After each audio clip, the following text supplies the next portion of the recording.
Hello, everyone, and welcome back to Daily Horror Stories. I know many of you listen to these stories to help you fall asleep. So before you drift off tonight, I'd love for you to leave a comment telling me where in the world you're listening from. It's always amazing to see how far these stories travel. And if you're enjoying the episodes, don't forget to like the video and subscribe to the channel for more. Now, get comfortable, relax, and let's begin. In this news story, savage true backwoods horror from Appalachia. 31-year-old Elias Thorne was a seasoned land surveyor working a contract for a timber company in the rural mountains of West Virginia. He had traveled to a remote ridge near the Monongahela National Forest to mark boundary lines for a new logging road. The afternoon began with routine GPS measurements and physical tagging of ancient oak trees along the steep limestone inclines. Local residents reportedly warned him about entering the deep hollows where the fog tended to settle even during the brightest daylight hours. Dispatch logs from the county sheriff do not show any recorded trespassing calls from that specific timber plot in over 20 years. By the time the sun dipped behind the jagged peaks, Elias realized his compass was no longer pointing toward the magnetic north.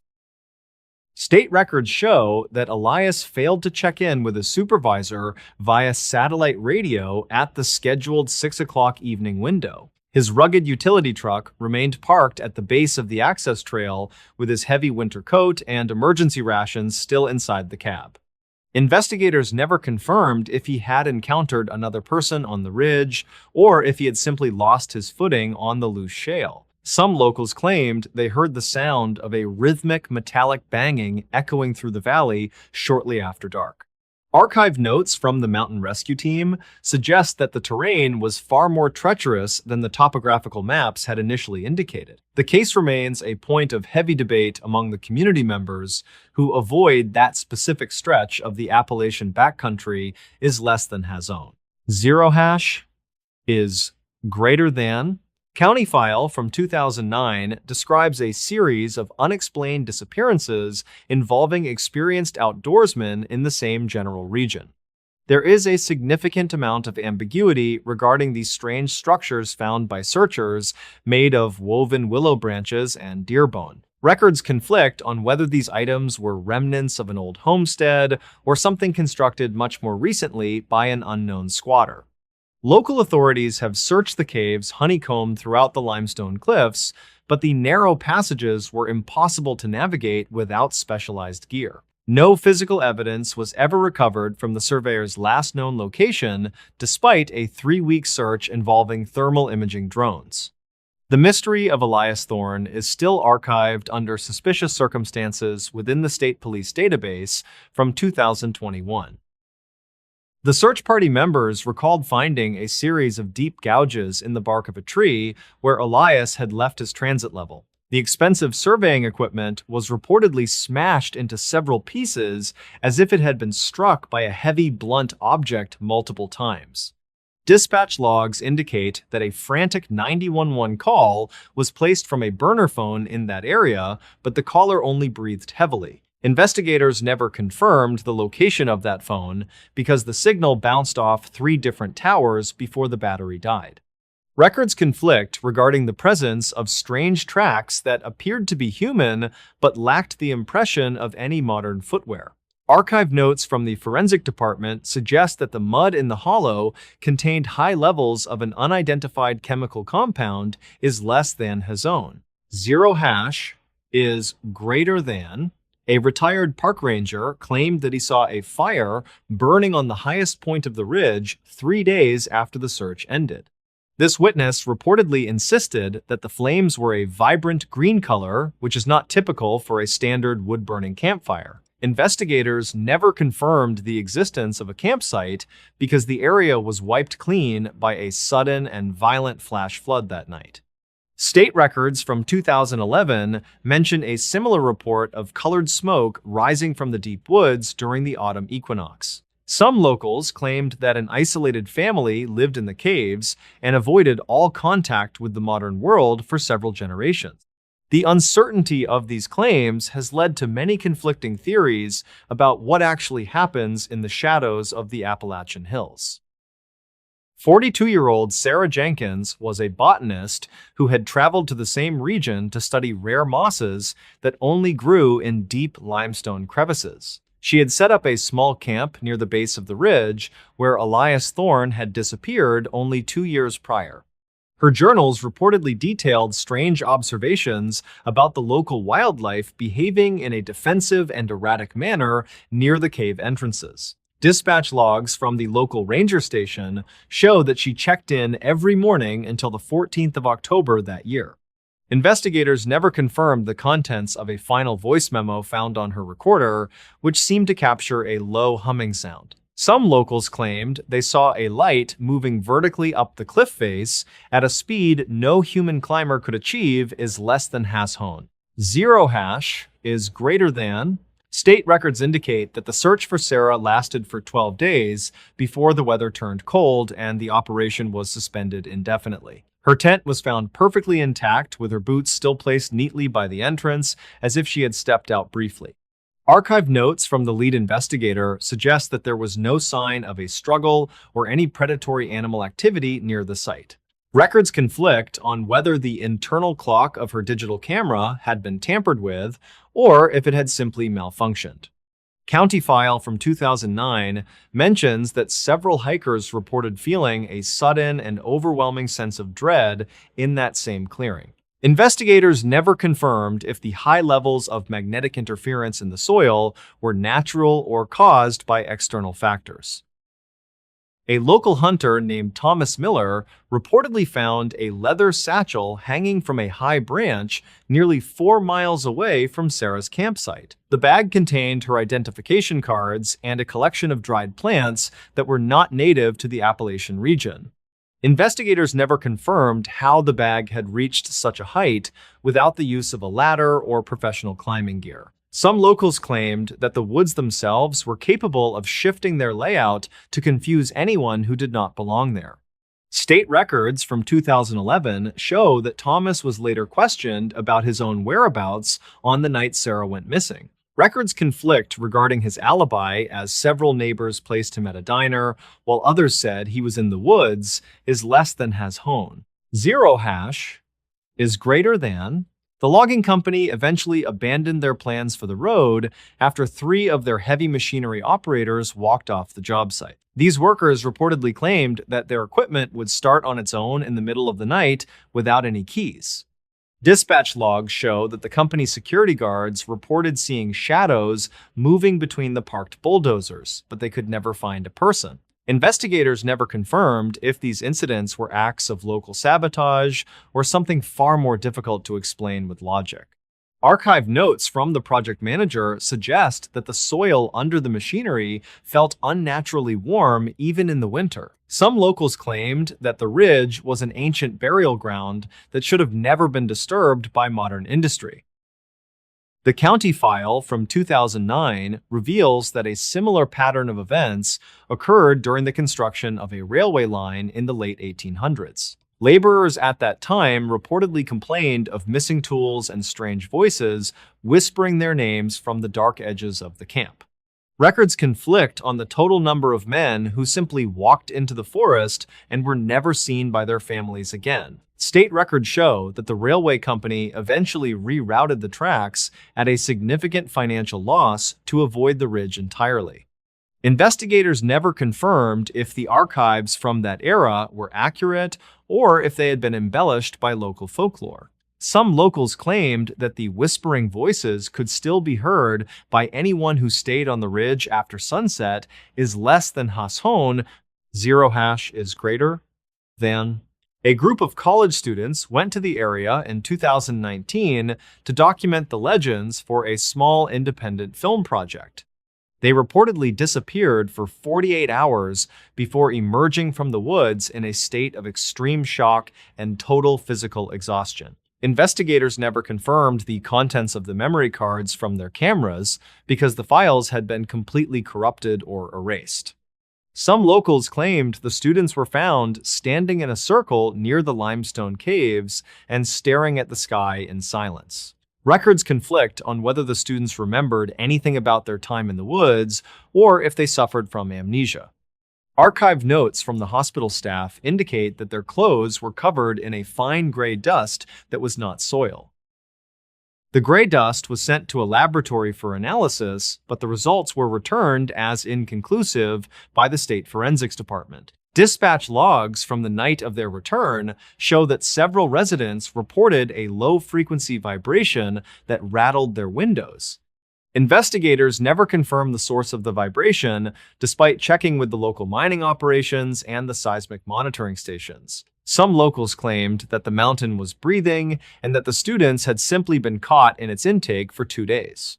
State records from 2011 describe a similar phenomenon occurring during a solar eclipse that lasted only a few minutes. Records conflict regarding whether the vibration was heard by everyone in the valley or just a select few people.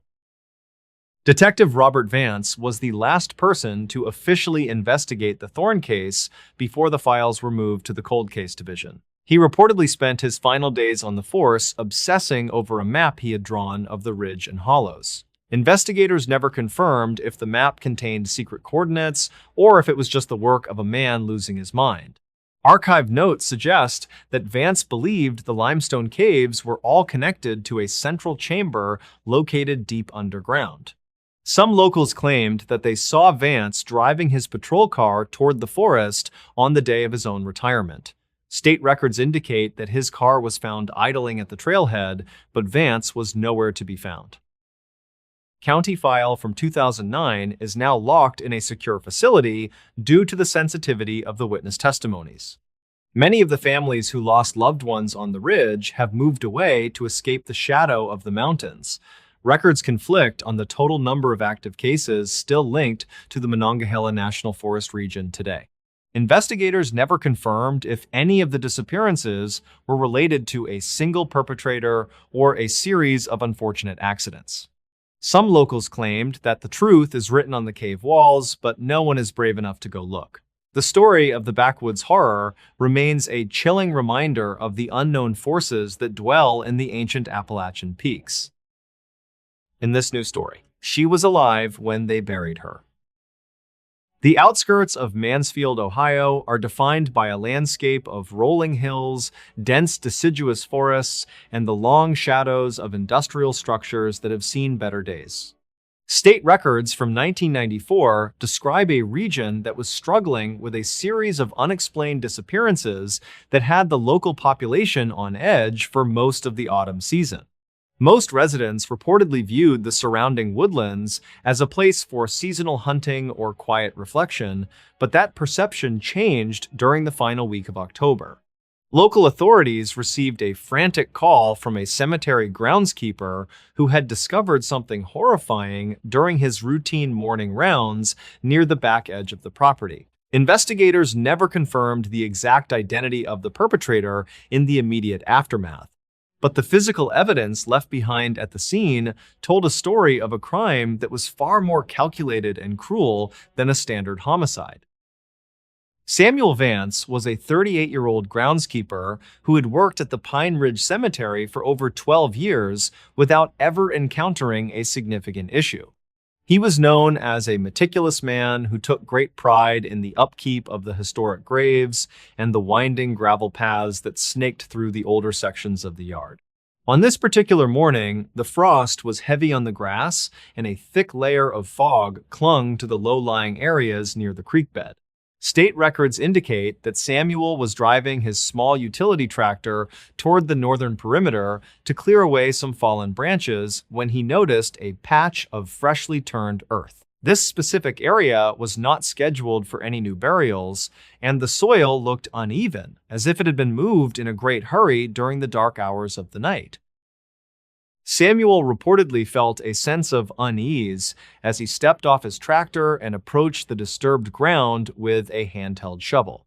The soil in this part of Ohio is heavy with clay, making it difficult to dig without specialized equipment, yet someone had managed to create a shallow depression nearly 6 feet long. County files from 2009 describe how the groundskeeper noticed a corner of blue fabric poking through the dirt barely an inch below the surface. He stopped digging immediately and used his radio to contact the main office, requesting that they notify the county sheriff as soon as possible. Investigators never confirmed what Samuel was thinking during those quiet minutes while he waited for the police to arrive, but he later told reporters that the air felt unnaturally still near that patch of earth. Detective Laura Bennett was a 45-year-old investigator with the Richland County Sheriff's Department who had seen her fair share of tragedy during her 20-year career. She arrived at the cemetery shortly after 9 o'clock and ordered the area to be cordoned off with yellow tape before any further excavation took place. State records indicate that the detective noted the lack of footprints in the surrounding frost, suggesting the person who moved the dirt had been very careful to obscure their tracks. As the forensic team began to carefully remove the layers of clay and silt, they uncovered the body of a young woman who appeared to be dressed for a night out. Archive notes suggest that the victim was lying on her side, a detail that struck the investigators as highly unusual for a clandestine burial. The victim was soon identified as Clara Sterling, a 29-year-old librarian from a nearby town who had been reported missing by her roommate 3 days earlier. Clara was described by friends as a reliable and cautious person who rarely took risks and always kept her family informed of her whereabouts. On the night she disappeared, state records indicate that she had left work at 5 o'clock and stopped at a local grocery store before seemingly vanishing into the autumn twilight. Investigators never confirmed if she had been followed from her workplace or if she had encountered her attacker at a random location along her usual route home. Dispatch logs from that evening show no reports of a struggle or any suspicious vehicles parked near the library or her apartment complex. The initial medical examination of Clara Sterling revealed a series of findings that would eventually lead to the most disturbing realization in the history of the county. While there were bruises on her wrists and ankles suggesting she had been restrained, there were no fatal wounds or signs of internal trauma that would explain her death. State records indicate that the medical examiner found a significant amount of fine dirt and clay particles inside her lungs and windpipe, a discovery that sent a shockwave through the investigative team. This physical evidence suggested that Clara had been inhaling the soil while it was being shoveled over her body in the shallow grave. Investigators never confirmed exactly how long she had been unconscious before the burial began, but the data suggested she was very much alive when the first layer of earth hit her face. County files from 2009 detail the autopsy findings, which mentioned that Clara's fingernails were heavily damaged and contained traces of the same clay found in the grave. This led to the harrowing conclusion that she had regained consciousness after being buried and had spent her final moments trying to claw her way through the heavy Ohio soil. Records conflict regarding the estimated depth of the dirt above her, but most forensic experts agreed that the weight of the wet clay would have made it impossible for an average person to move. Some locals claimed that the perpetrator must have known the soil conditions well enough to realize that Clara would be trapped without any hope of escape. The sheer cruelty of leaving someone to wake up in total darkness beneath the earth was something the detectives struggled to comprehend during the early stages of the case. As the investigation into Clara Sterling's life deepened, Detective Bennett began to look at the people she had interacted with in the weeks leading up to her disappearance. State records show that Clara had recently ended a brief relationship with a 32-year-old man named Thomas Miller, who worked as a heavy equipment operator for a local construction firm. Thomas reportedly had a history of possessive behavior and had been seen parked outside Clara's apartment on at least 2 occasions after their breakup. Investigators never confirmed his whereabouts for the night of the disappearance, as Thomas claimed he was at a bar in a neighboring county where no one could specifically vouch for his timeline. Archive notes from 2009 suggest that his knowledge of digging and soil types made him a person of significant interest to the sheriff's department. Thomas Miller was brought in for questioning several times, but he remained remarkably calm and cooperative throughout the entire process. He insisted that he had nothing to do with Clara's death and that he had been trying to move on with his life after she ended their relationship. State records indicate that his vehicle, a dark gray pickup truck, was searched by forensic technicians who found traces of clay on the floorboards and in the bed of the truck. However, the clay was so common in the Mansfield area that it was impossible to definitively link it to the specific soil found at the Pine Ridge Cemetery. Investigators never confirmed if they had enough evidence to secure a warrant for his arrest, and the case began to stall as no direct witnesses to the kidnapping came forward. Dispatch logs from the week of the disappearance were reviewed once again, and a small, overlooked detail began to emerge from the archives. A resident living near the cemetery had called in a report about a vehicle with a loud muffler idling near the back gate at 2 o'clock in the morning on the night Clara vanished. The witness couldn't provide a make or model, but they mentioned seeing a single figure moving back and forth between the trees with a flashlight. County files from 2009 describe how this lead was pursued, but the lack of a license plate number made it difficult to track the vehicle in a pre-surveillance camera era. Some locals claimed that the cemetery had been a popular spot for teenagers to hang out, leading some investigators to wonder if the witness had simply seen a group of trespassers rather than the killer. The psychological impact of the case on the town of Mansfield was profound, as the details of Clara's final moments became public knowledge through leaked court documents. People began to double-check their locks and avoid walking alone after dark, fearing that a predator was stalking the quiet streets of their community. State records indicate that sales of home security systems and pepper spray spiked in the months following the discovery at the cemetery. Investigators never confirmed if the perpetrator was a local resident or someone who had been passing through the area, but the precision of the burial suggested a familiarity with the graveyard's layout. The idea that a killer could spend hours digging a grave in a public place without being caught was a terrifying prospect for the local authorities. 6 months into the investigation, a new piece of evidence surfaced when a hiker found a small leather-bound journal in a ravine 3 miles from the cemetery. The journal belonged to Clara Sterling and contained entries that described a series of strange phone calls she had been receiving at her workplace. State records show that Clara had never mentioned these calls to her roommate or the police, possibly because she didn't want to appear paranoid. The entries described a man who would call and stay silent for several minutes, breathing heavily before hanging up without saying a word. Archive notes from 2009 suggest that these calls started approximately 3 weeks before her disappearance and increased in frequency as the days went by. Investigators never confirmed the origin of the calls, as the technology to trace them in 1994 was limited, and the library's phone system did not keep detailed logs. The journal also mentioned a specific encounter Clara had at a local park where a man in a white sedan had stopped to ask her for directions. She noted that he seemed overly friendly and tried to keep her talking for much longer than was necessary for a simple navigational question. Records conflict on whether this man matched the description of Thomas Miller or any other known associates of the victim. County files from 2009 describe how detectives attempted to locate the white sedan, but the description was too generic for a town where hundreds of similar vehicles were registered. Some investigators believed that this man might have been a different predator altogether, one who was hunting for a specific type of victim rather than targeting Clara for personal reasons.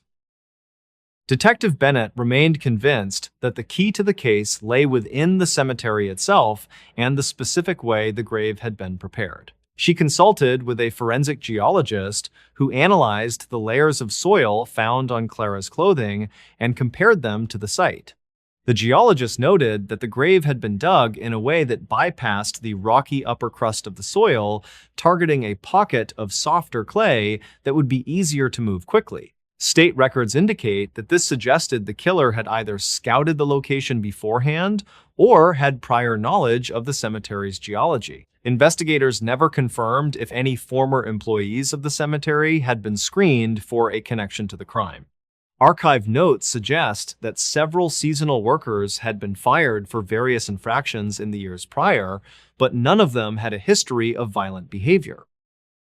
The case of Clara Sterling eventually went cold as the years passed, and no new physical evidence was discovered to link a suspect to the scene. Thomas Miller eventually moved out of state and was never heard from again, though he remained a person of interest in the eyes of the local sheriff's department.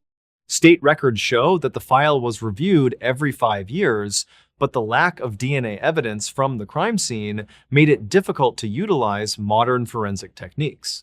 In 1994, the preservation of touch DNA was not a standard practice, and much of the evidence had been contaminated during the initial excavation.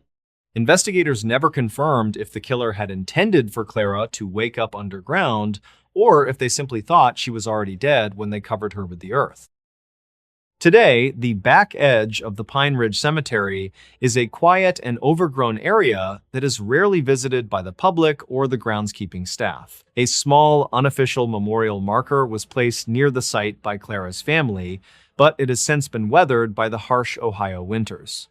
People who live near the cemetery sometimes report seeing lights moving through the trees late at night, but these reports are usually dismissed as light reflections from the nearby highway. Records conflict on whether any other similar crimes have occurred in the region since 1994, but the memory of the girl who was buried alive continues to linger in the local lore. Some believe that the killer is still out there, living a normal life, while the truth remains buried beneath the clay of Mansfield. In 2009, a review of the county files revealed a startling detail that had been buried in the original witness statements from the groundskeeper. Samuel Vance had mentioned finding a small, rusted bell lying near the edge of the grave, but it had been dismissed as a piece of trash at the time. State records indicate that the bell was similar to those used in the 19th century as safety coffins for people who feared being buried alive. Investigators never confirmed if the bell was an intentional placement by the killer as a morbid joke, or if it was a historical artifact that had been churned up by the digging. The presence of the bell added a layer of psychological horror to the case that suggested a deep, dark obsession with the theme of premature burial. It remains one of the most chilling and unexplained aspects of the entire investigation.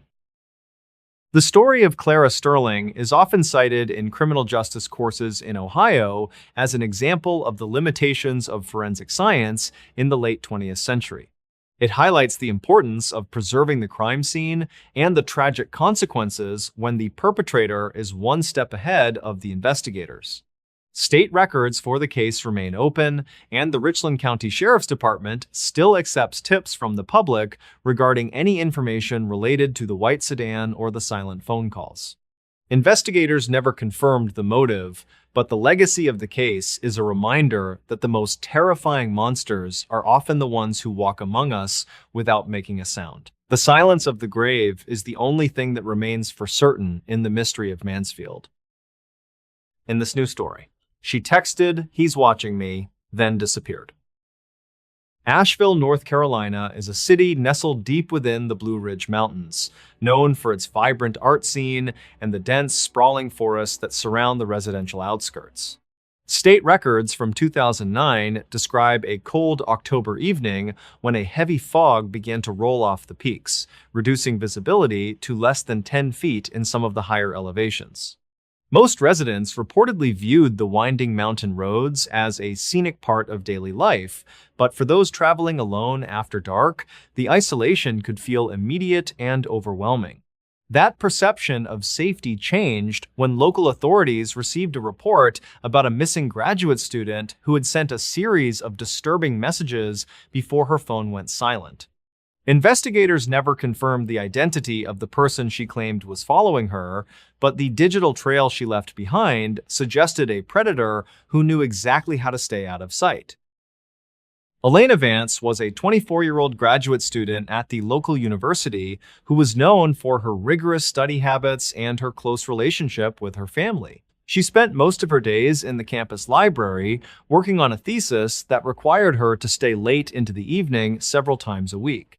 On that particular Thursday, she had finished her work around 10:30 and began the 30-minute drive back to her small apartment on the edge of the national forest. State records indicate that Elena was driving a dark green SUV and appeared perfectly normal when she waved to the campus security guard at the main gate. She stopped at a local gas station just outside the city limits to buy a bottle of water and a snack for the next morning. Dispatch logs show that this was the last time she was seen on a surveillance camera, looking calm as she paid the clerk and walked back to her vehicle. Olivia Vance was Elena's older sister, a 27-year-old pediatric nurse who lived 3 states away but spoke to Elena almost every night. Around 11 o'clock that evening, Olivia was sitting in her living room when she received a text message from Elena that immediately felt out of character. The message simply said that a white van had pulled out of the gas station behind her and was keeping a very specific distance between their cars. Olivia reportedly told her sister not to worry and to keep driving toward the more populated areas of the mountain road. However, Elena replied that the van had turned off its headlights while still staying directly behind her SUV in the darkness. County files from 2009 describe how Olivia grew increasingly frantic as she realized her sister was miles away from any help. The messages between the sisters became more frequent and desperate as Elena reached the higher, more isolated sections of the mountain pass. Elena texted that every time she sped up, the van behind her matched her speed, and every time she slowed down, it did the same without trying to pass. At 11:15, Elena sent a text that said, "He's watching me through the back window. I can see his silhouette when the moon hits the glass." Olivia reportedly called Elena's cell phone immediately, but the call went straight to voicemail, which was something Elena never allowed to happen. Investigators never confirmed if the phone had been manually turned off or if the battery had suddenly failed in the cold mountain air. Olivia waited 5 minutes before calling the Asheville Police Department to report that her sister was in imminent danger. The first responding officer was Deputy Silas Thorne, a 42-year-old veteran of the county sheriff's office who was familiar with the treacherous curves of that specific road. He began patrolling the route Elena would have taken, looking for any signs of a dark green SUV or a suspicious white van. State records indicate that the fog had become so thick by midnight that the deputy had to slow his patrol car to a crawl to avoid driving off the steep embankments. He found no signs of a struggle and no vehicles pulled over on the shoulders of the primary highway leading to Elena's apartment. Archived notes suggest that the deputy checked the local rest stops and scenic overlooks, but the parking lots were entirely empty and silent.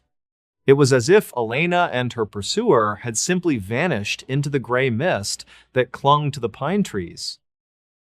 The following morning, a group of hikers discovered Elena's green SUV parked in the middle of a narrow fire road nearly 5 miles away from her intended route.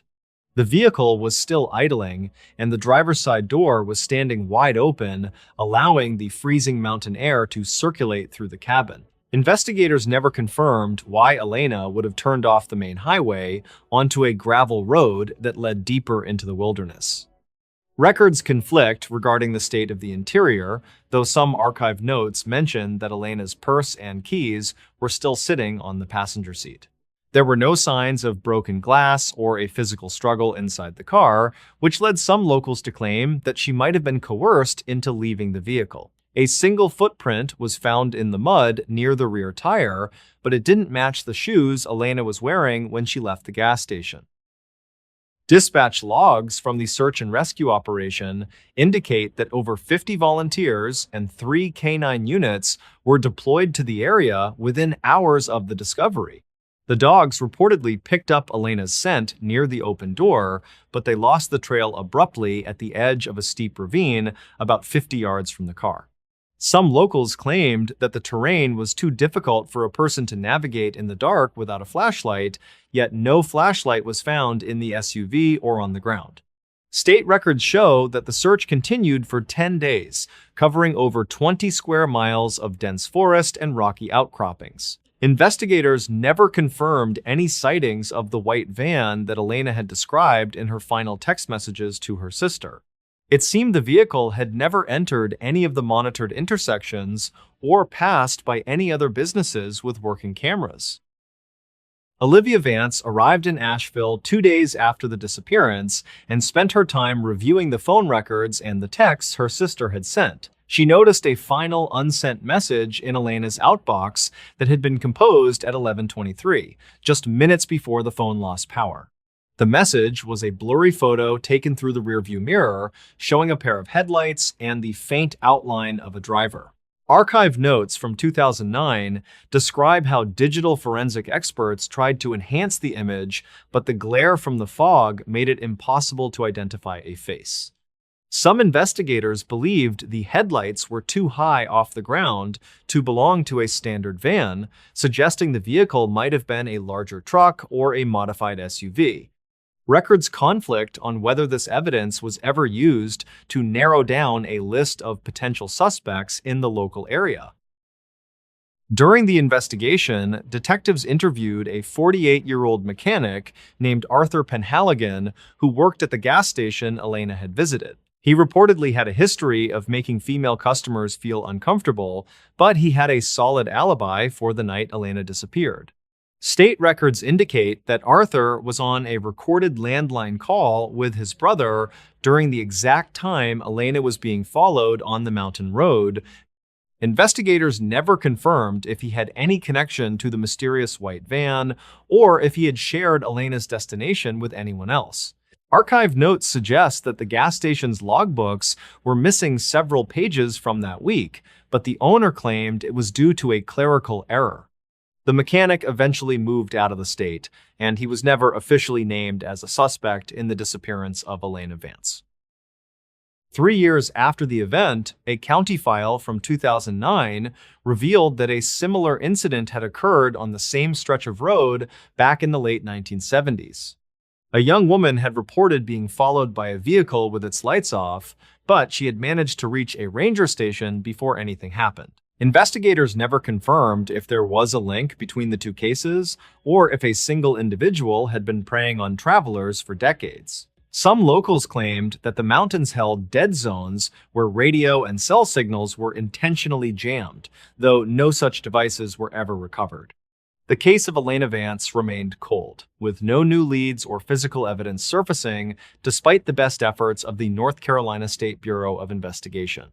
It's a chilling reminder that the vastness of the American wilderness can swallow a person whole, leaving only a few terrifying sentences behind. The mystery of the white van continues to haunt the community of Asheville, and Olivia Vance still returns to the mountain road every October to hang flyers. She often tells reporters that she can still feel her sister's fear when she reads those final text messages on her old phone.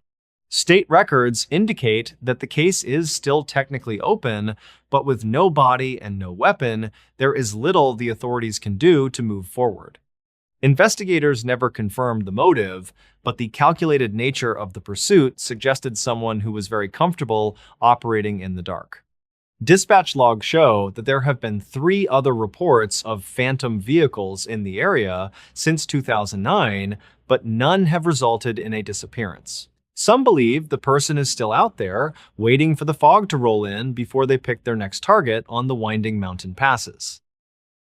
Today, the green SUV sits in a police impound lot, a silent witness to whatever happened in the final moments of Elena's journey. The fire road where it was found has since been gated off by the Forest Service to prevent further incidents or unauthorized trespassing.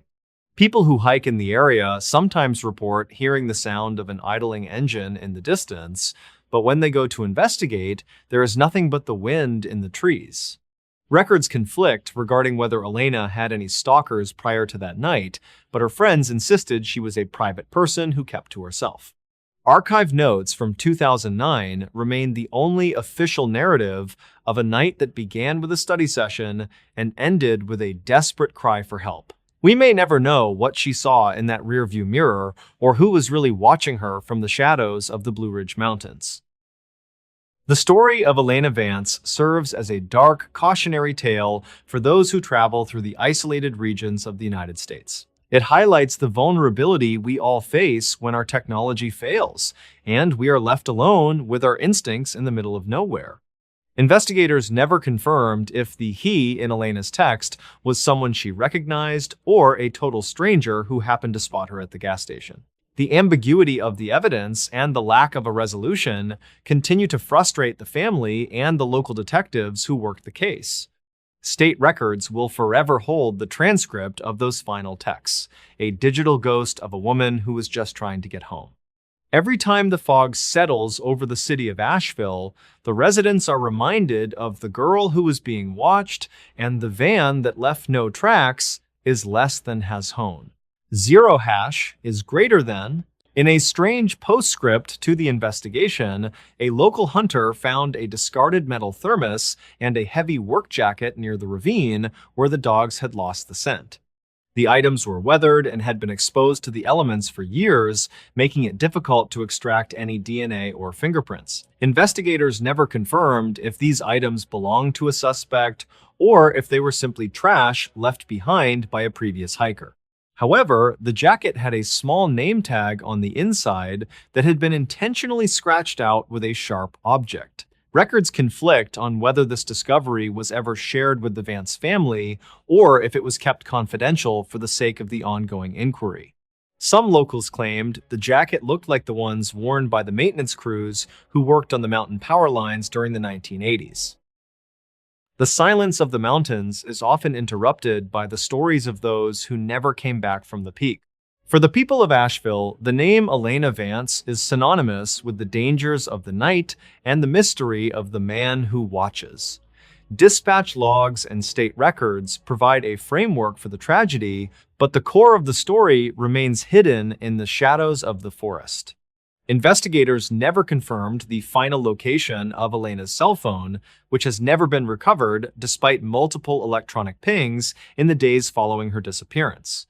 It is a case defined by what is missing: a suspect, a motive, and a young woman who was just reaching the prime of her life. As long as the case remains unsolved, the white van remains a terrifying specter on the mountain roads of North Carolina. Only one person returned to the car that night, and every official record agrees the storm erased everything else. What happened at that isolated gas stop remains disputed, preserved only in dispatch logs, partial camera footage, and the memories of those who waited. Before we begin, tell me, where are you listening from, and what time is it there? Rory Bell was 32 and worked maintenance for a regional rail yard that operated without pause for weather or holidays. He finished an unexpected overtime shift just after dusk, with snow already climbing the chain link fencing around the yard. With him were Lisa Quinn, who was 28 and managed shift scheduling at the same facility, and Merrick Doyle, who was 35 and inspected incoming freight cars. They had carpooled for months during storm season to cut fuel costs. The plan for the night was ordinary and practical by every account: reach the river town before road crews shut the highway down completely. Their sedan was already running low after the extended shift hours stretched far past schedule. The low fuel warning chimed just past the county line marker. The nearest open station sat alone along a narrow service road hidden behind a dark wall of pine trees. It had one pump island, a small glass front office, and overhead lighting that flickered when gusts surged. Snow moved sideways across the lot in dense, fast-moving curtains that reduced depth perception. They pulled in at 8:14 according to dispatch time, later verified through the station power record and a distant traffic camera 1 mile west. The storm was accelerating rapidly as they stopped beneath the canopy. Rory stayed in the driver's seat with the engine running to keep heat circulating through the vents and defroster. Lisa stepped out to operate the pump, and Merrick followed to check the rear tires for visible damage. The clerk watched from inside through glass heavy with frost, later reporting 3 figures moving beneath the stark canopy lights. Wind shook the metal framework with hollow metallic bangs. Lisa gripped the stiff nozzle with gloved hands that squealed faintly against frozen steel. Merrick crouched near the tire, illuminating the tread with his phone light. Rory observed their shapes blur and sharpen through the spinning snow. Ice rattled along the hood and windshield as gusts funneled into the open canopy sides. The clerk turned away briefly to prepare coffee and warm his hands at the counter. That short moment later became one of the most examined details in the entire investigation. Rory told investigators he glanced down at his phone to confirm a work logistics message that could not wait. He estimated less than 1 minute passed before he raised his eyes again. When he looked back up, only Lisa remained beside the pump. The shape that had been Merrick near the tire was no longer visible anywhere in the lot. Rory cracked the window and called Merrick by name, but the wind swallowed the sound instantly. Lisa stood rigid and fixed her gaze toward the dark boundary of the lot. Rory stepped out into the cold and felt it cut through his coat immediately. The storm roared with a pressure that made normal conversation impossible even at close range. He reached Lisa and asked where Merrick went. She said Merrick had walked toward the trees to take a phone call because reception near the car kept dropping. She described a brief backward wave, his phone lifted near his face, and then his outline dissolving into the blowing snow near the service road edge. She assumed he kept moving forward. Rory headed in that direction and shouted again, but visibility shifted constantly between 20 and 30 feet. Beyond that distance, everything dissolved into a moving wall of white. He returned to the car to retrieve his flashlight and aimed the narrow beam into the snow. The light reflected off endless airborne ice and revealed only tree trunks at the outer edge. Rory walked 10 careful steps into the powder and felt the ground slope downward away from the lot. Wind shoved against his chest hard enough to break his balance twice. A sudden gust rose into a sound later described as tearing fabric across the open lot. Visibility collapsed entirely, and the beam reflected back in blinding sheets. Rory turned back immediately and located the car by its headlamps glowing weakly through the storm haze. Lisa stood near the passenger door, visibly shaking and breathing fast. The clerk stepped into the doorway, yelling that they needed to clear the forecourt because drifting was building under the canopy. Snow had already begun piling around the pump island. Rory paid in cash, with fingers already losing sensation, and hurried back into the driver's seat. The doors closed and the heater labored against the invading cold. They waited in the car for several minutes with the windows partly cracked, calling Merrick into the storm again and again. No reply came back through the wind. At 8:24, Rory called emergency services and reported a missing man last seen walking toward the trees during active severe snowfall. The dispatcher instructed him to remain sheltered and avoid entry into the storm. Road closures delayed response units across multiple sectors. A deputy and a volunteer search team arrived 32 minutes later after navigating blocked lanes and drifting highway sections. By the time searchers reached the station, the storm had already erased all surface tracks around the lot and service road boundary. Fresh snow lay smooth and unbroken from every angle. Teams moved slowly along the tree line using poles and mounted lights.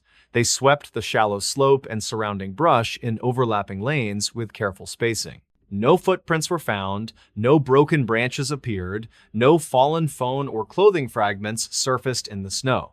2 hours into the operation, thermal imaging was deployed across the projected walking radius. It returned no heat signatures consistent with a living person. That result weakened the first working theory of rapid hypothermia collapse somewhere near the tree line. Nothing active registered anywhere near the search perimeter. Investigators then shifted to the possibility of a passing vehicle along the service road. Archived traffic footage from both directions showed no cars or trucks throughout the verified window. Security camera review revealed a 19-second blackout caused by a brief electrical fluctuation at the station. Before the gap, Marek stands by the wheel with phone in hand. After the image returns, only 2 figures remain beneath the canopy while heavy snow fills the air. No movement toward the tree line appears within the narrow camera angle. Dispatch records preserved Rory's initial call and a follow-up call from the clerk verifying that no individual remained outside the station structures. Additional passerby statements offered no confirmation. Carrier records traced Marek's phone signal to the immediate station area until 8:16. After that final data point, the device transmitted nothing and was never recovered. Search coordination expanded outward along the service road and into frozen drainage culverts guided by terrain analysis and walking range estimates. All assigned grids returned negative results. Helicopter assistance was considered but canceled due to zero visibility and dangerous crosswinds. Ground teams continued until early morning when conditions finally eased. As daylight broke, new crews resumed the search with fresh eyes and full visibility. The snowstorm had left the woods silent and heavily buried. The trees stood locked in ice, branches bowed and rigid, with no visible passageway between them. Every step taken by searchers cracked the crust with a hollow sound. Rory and Lisa were interviewed separately over several days in controlled sessions. Their timelines aligned closely, though Lisa admitted she never physically saw Merrick enter the tree line itself. She stated that her assumption formed during a moment of stress and limited visibility. Investigators found no evidence directly contradicting her statement. Rory admitted that he blamed himself for checking his phone at the wrong moment. He repeated several times that he believed Merrick was only steps away when he looked down. During terrain review, an old shallow excavation was located near the slope edge, concealed by evergreen brush and snowpack. It remained dry and showed no signs of recent disturbance. Ground penetration scans revealed minor hollow pockets beneath hardened drift layers. None indicated recent collapse capable of concealing a person beneath the surface. Crews also examined an abandoned logging trail that ran deeper into the woods beyond the immediate tree line. That trail was completely buried and showed no disturbance. Weeks later, during seasonal thaw, a single boot imprint appeared near a melt channel at the edge of the lot. The toe orientation aimed generally toward the trees. Weather logs confirmed fresh accumulation buried the area less than 1 hour after the station stop. The print size aligned with Merrick footwear range, but lacked confirmatory tread damage. No second track of the same depth layer could be isolated in surrounding melt zones. Freeze-thaw cycles had softened all adjacent impressions beyond usable comparison. Personal history checks revealed no financial distress, no unresolved conflicts, and no indication that Marek intended to disappear. His phone records showed only routine contacts. Family members described him as cautious in winter conditions and unlikely to enter the trees without clear reason. That made his disappearance even harder to reconcile. With no physical body, no evidence of vehicular involvement, and no verified trail, the case entered cold status within the same winter season. Merrick Doyle was officially classified as missing under hazardous weather conditions. Rory left the rail yard within 6 months and relocated to a southern state.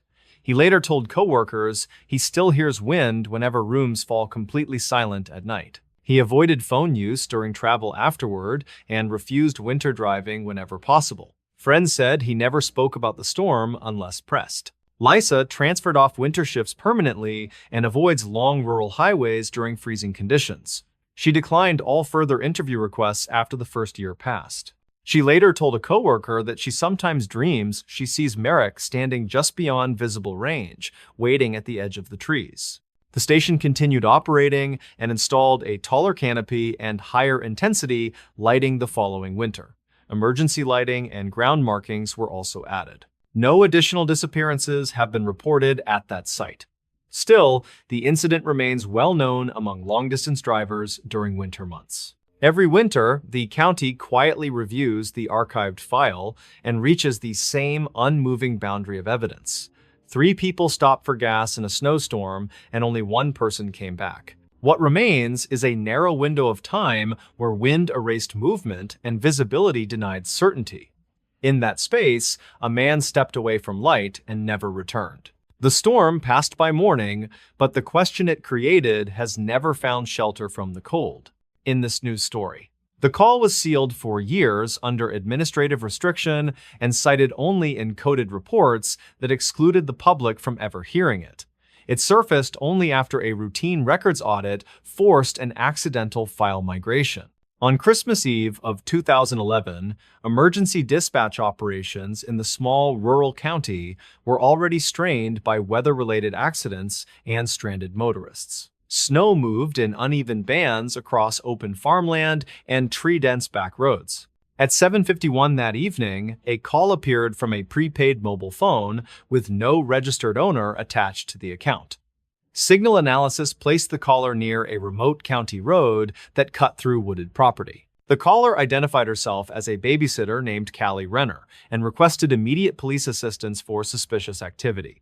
Records later confirmed she was 21 and enrolled at a nearby community college. She said she was watching two children at a rented farmhouse while the parents attended a charity event in a neighboring town.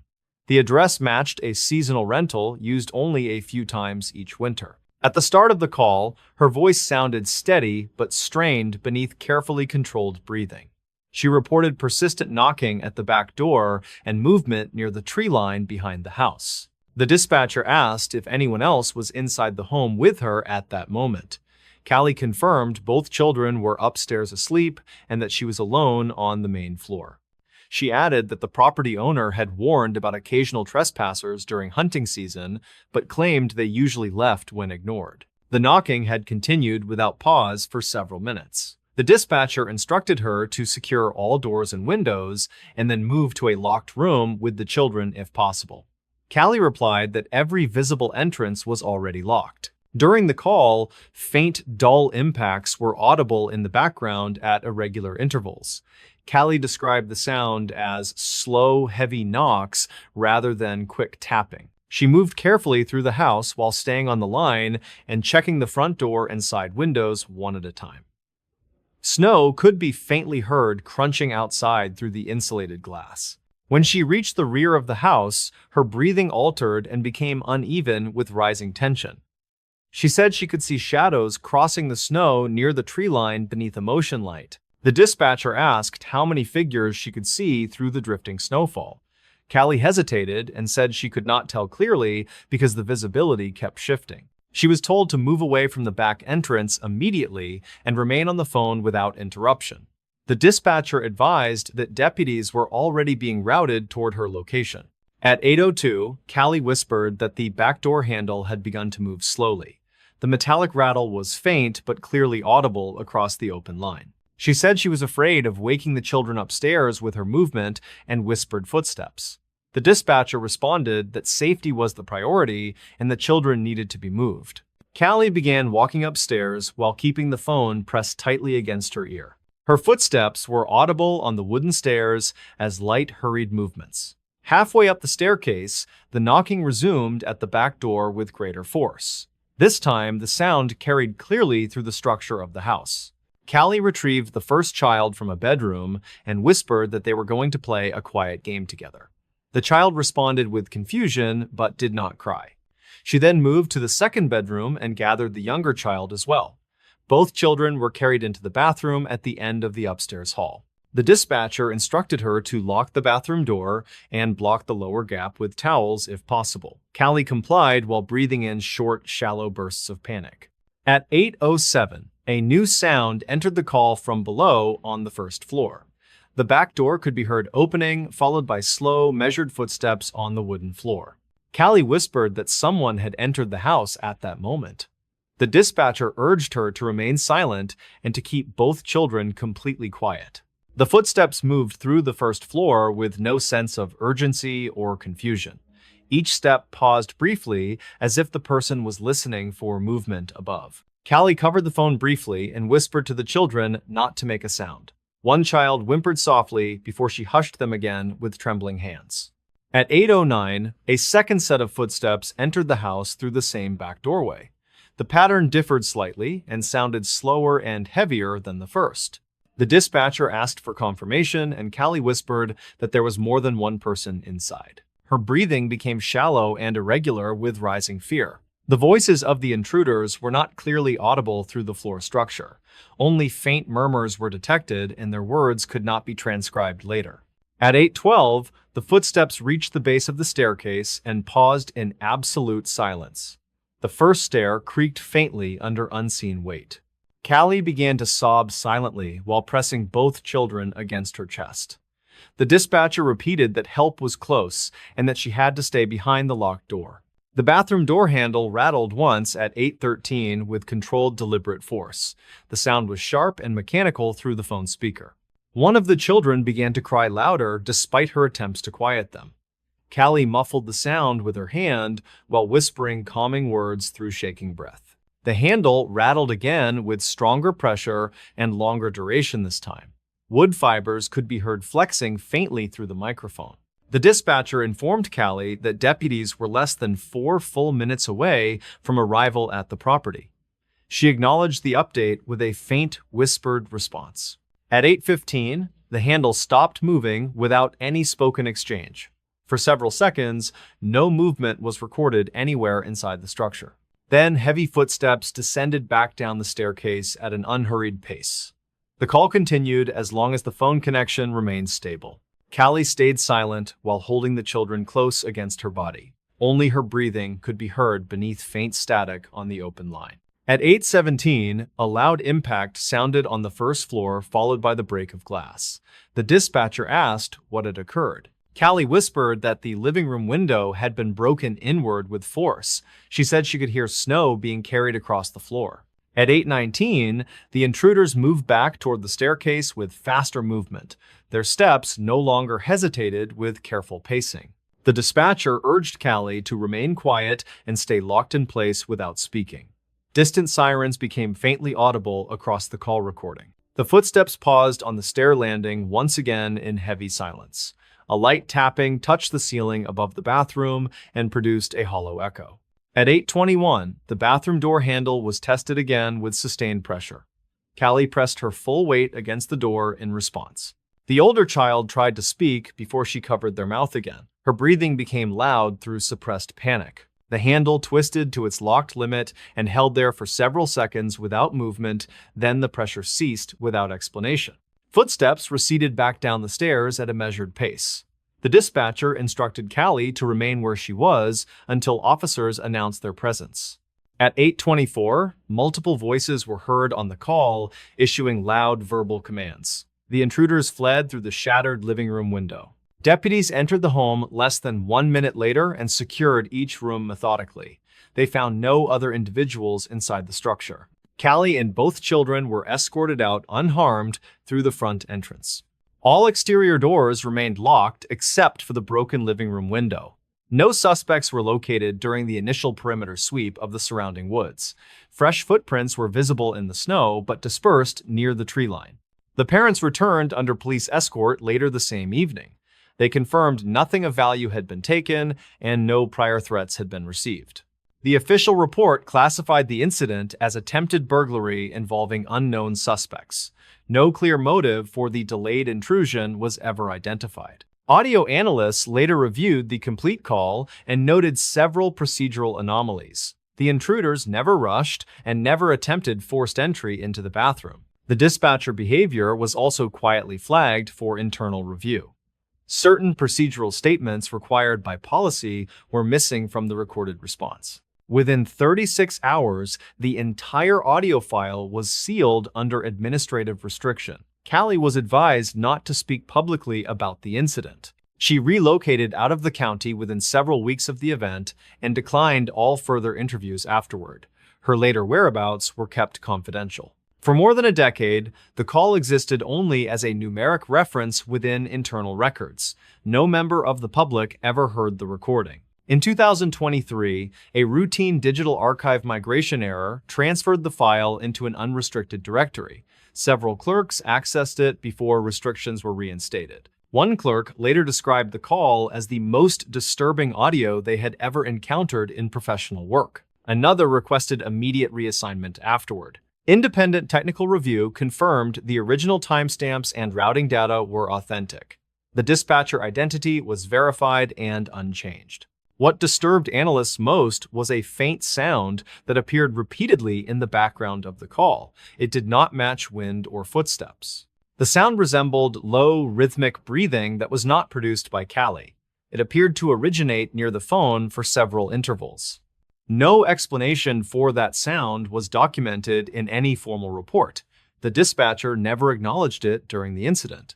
The parents sold the farmhouse within the following 2 calendar years.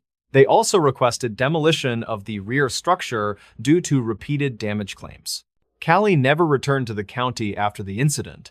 Her last known address placed her several states away under a married surname. The children grew up with no public awareness of the recorded event. Their identities remained protected under sealed juvenile documentation. To this day, the full call remains classified in official archive systems. Only a partial redacted transcript was released through the records audit. The remainder of the audio was declared exempt under personal safety protection standards. It has never been publicly played. It was never supposed to be released at all. What still unsettles those who reviewed the recording is not the moment officers arrived and secured the house. It is the long stretch of minutes before that when unknown figures moved through the rooms without urgency or clear intent. Outside, the storm masked every sound beneath falling snow and shifting wind. Inside, the phone captured only breath, movement, and the waiting silence between every step. The Christmas lights on the farmhouse porch were still blinking when deputies arrived that night. No one ever confirmed what stood below the staircase during those final moments. And no report ever explained why it returned to the door a second time. In this news story, the reservation record shows their names checked in just before sunset, and the room key was used only once. By morning, the family and their vehicle were gone. The Adler family had been driving through a high mountain pass on the last leg of a winter vacation when weather reports shifted without warning. Everett Adler was 39 and worked in logistics for a regional distributor. His partner, Maris Adler, was 37 and handled remote accounting work for a manufacturing firm. Their daughter, Isla, was 9, and their son, Ren, had just turned 6. They left before dawn from a valley town, planning to cross the pass before heavy snow reached the upper elevations. For the first several hours, the drive remained clear and uneventful. By early afternoon, the sky darkened and uneven sheets of cloud and wind began pushing snow sideways across the road. Everett slowed the family van as visibility dropped and traffic thinned to almost nothing. Cellular reception faded in long, unpredictable intervals. Road crews were no longer visible along the route by mid-afternoon. By the time the warning signs for seasonal closures appeared through the snow haze, the pass ahead was already being locked down. The last marked exit led toward a small cluster of buildings tucked into the mountainside.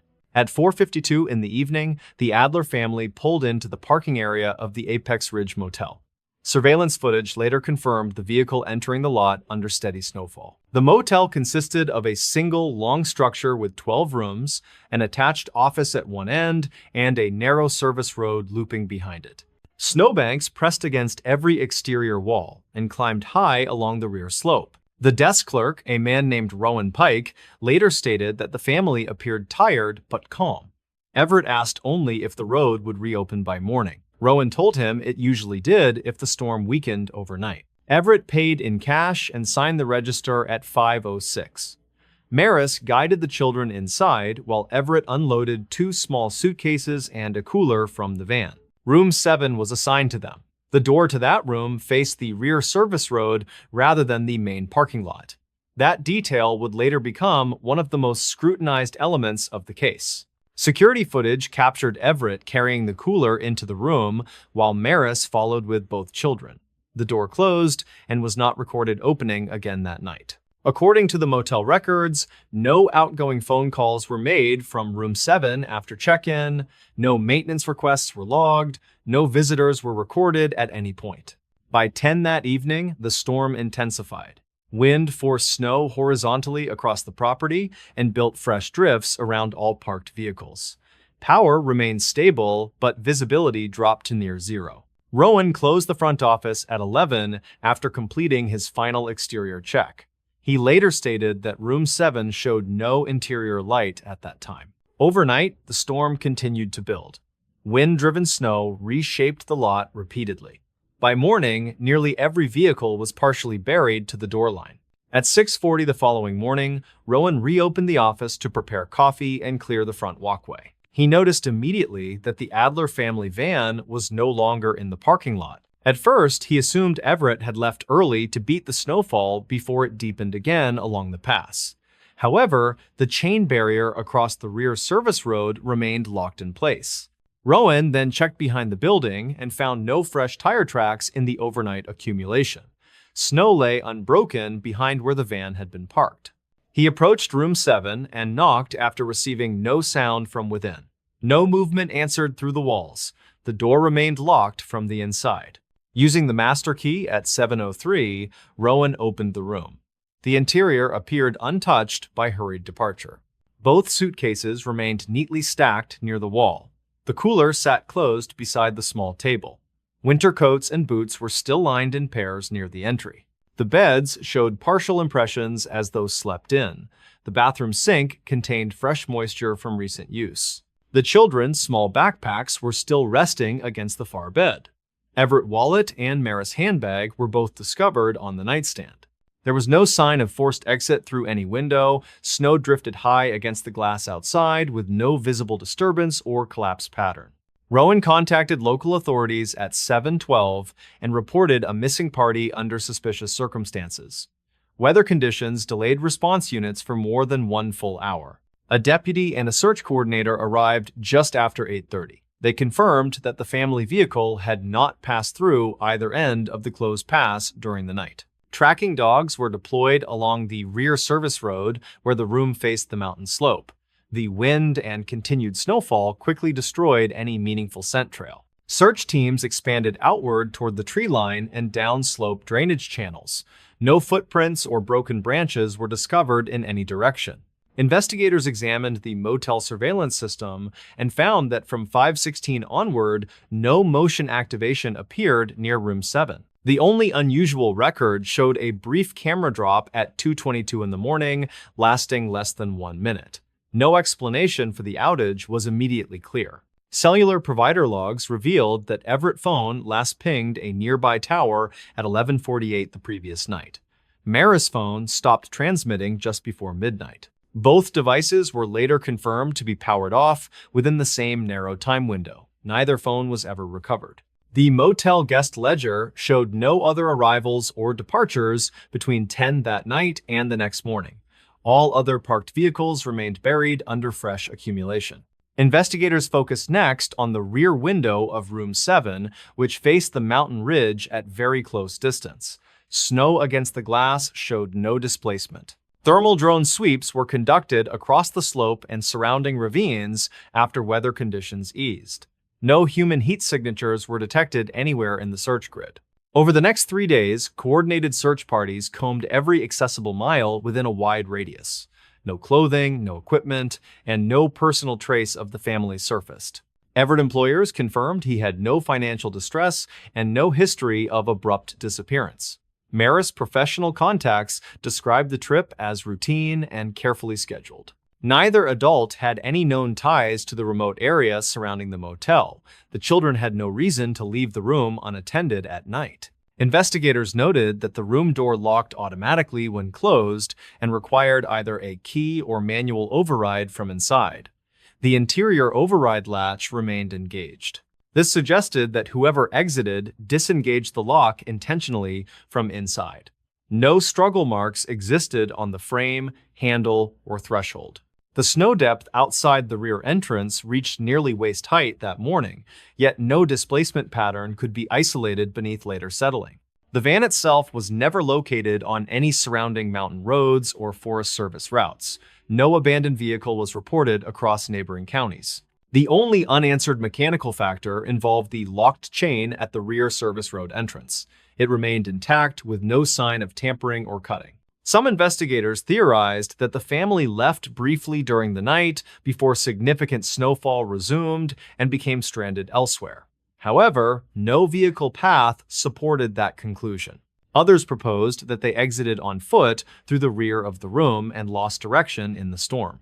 Yet no trail of any size was ever found despite extensive sweeps. The one irregularity that resisted simple explanation involved the 2:22 camera interruption. System diagnostics later confirmed the drop was limited to the rear corridor feed only. Front lot cameras and office interiors recorded continuously during that same interval.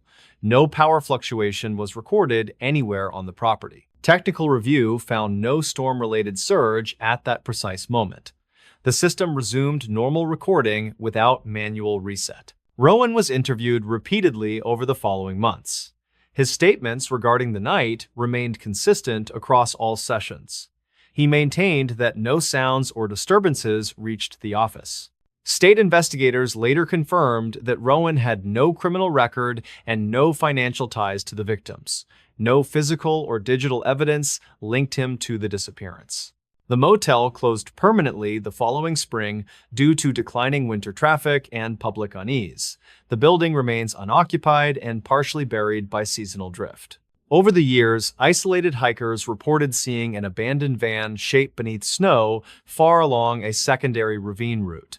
Each report was investigated with no physical confirmation found. 5 years after the disappearance, a fragment of children-patterned fabric was recovered near an avalanche chute more than 6 miles from the motel. The material could not be conclusively matched. No DNA could be extracted due to environmental degradation. The find was logged and returned to evidence storage without assignment. The Adler family was officially declared missing under hazardous winter conditions. No cause of disappearance was ever assigned. Rowan Pike left the county 2 months after the motel closed.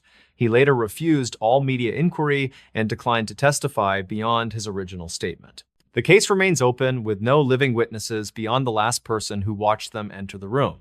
Every winter, the pass still closes without warning when storms rise from the western ridge.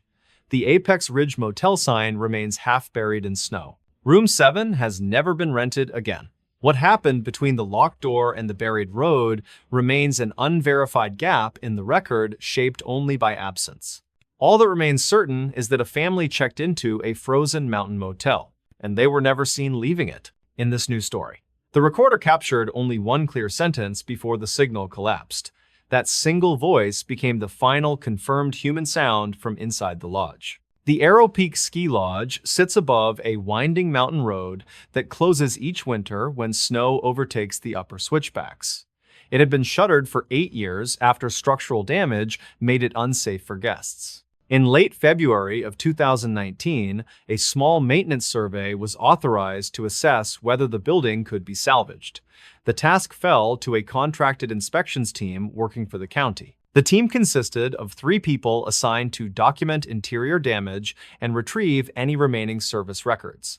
Their names were later released only in redacted form through investigation summaries. The youngest of the 3 was a man named Keaton Marsh, who was 26 and worked as an audio systems technician. He had been hired to test wiring and salvage recording equipment stored inside the lodge. The other 2 inspectors were stationed outside to evaluate roof stability and snow load distribution. Keaton was the only one cleared to enter the interior that afternoon. Weather conditions at mid-elevation were unstable but within accepted survey limits. Winds remained strong, but snowfall had eased to intermittent flurries. At 2:13 in the afternoon, Keaton entered through a side service door that had been partially cleared of drift. He wore a body camera, a headlamp, and carried a portable audio recorder. The interior of the lodge had been without power for several years. Light entered only through broken window panels and gaps in frost-clouded skylights. Dispatch logs show that Keaton initiated a routine check-in with his team every 10 minutes. His voice was calm and professional during the first 2 updates. At 2:23, he reported significant water damage on the first floor and signs of roof collapse above the main dining area. He continued moving deeper into the structure without incident. At 2:34, the recorder documented the sound of Keaton climbing the central staircase toward the upper guest levels. His breathing was steady and unlabored. The audio feed captured his commentary on sagging beams and frozen plumbing lines.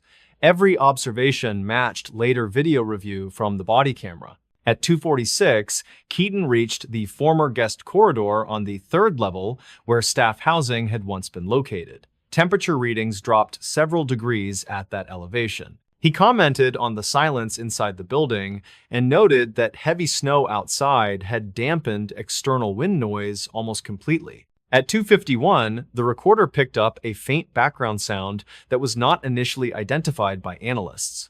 It resembled distant airflow or low movement within walls. Keaton acknowledged the noise and attributed it to shifting ice inside the structure. He continued forward along the corridor toward a storage area marked on older floor plans. At 2:58, he reported that a door at the end of the hall was standing ajar despite exterior lock records showing all units sealed at closure. He approached with caution and used his headlamp to sweep the interior. The body camera later showed stacked furniture and collapsed shelving within the room. At 3:02, the recorder captured Keaton stating that something was wrong with the air inside the room, his voice lowered without clear explanation. He paused his movement and adjusted his respirator mask while testing airflow near the wall vents. No hazardous gas readings appeared on his handheld monitor. The background sound grew slightly louder during that interval.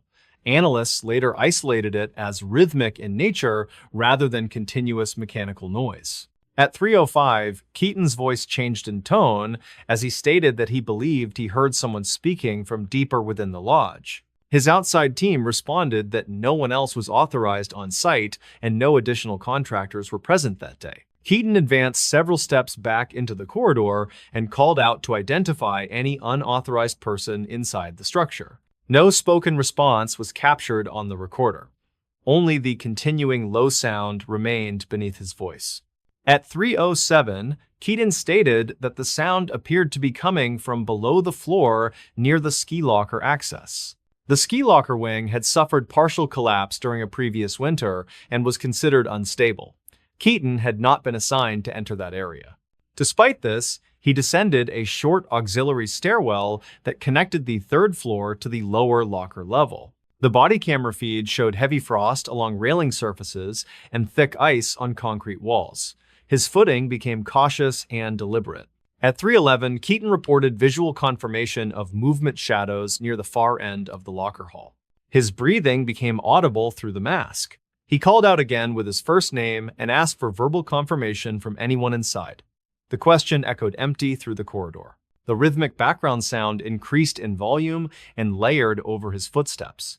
Analysts later described it as resembling distant speech patterns without discernible words. At 3:13, Keaton turned toward a locker room door that stood partially open beneath a collapsed beam. The recorder captured him stating that he was approaching the source of the sound to determine mechanical failure. The body camera view shifted rapidly as his headlamp beam swept across wet concrete and broken locker doors.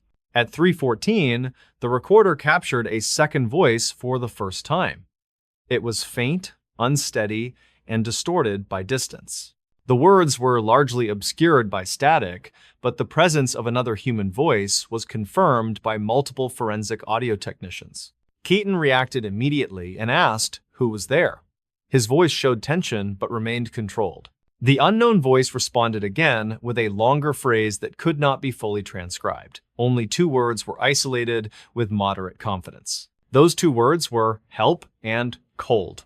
At 3:15, Keaton stated clearly that he was calling for medical support. He began backing away from the locker room entrance while maintaining visual contact. The distant voice continued speaking in fragmented bursts beneath the recorder distortion. Analysts later documented at least 5 separate utterances. Keaton attempted to approach again after his initial retreat, stating that the person might be injured and unable to move.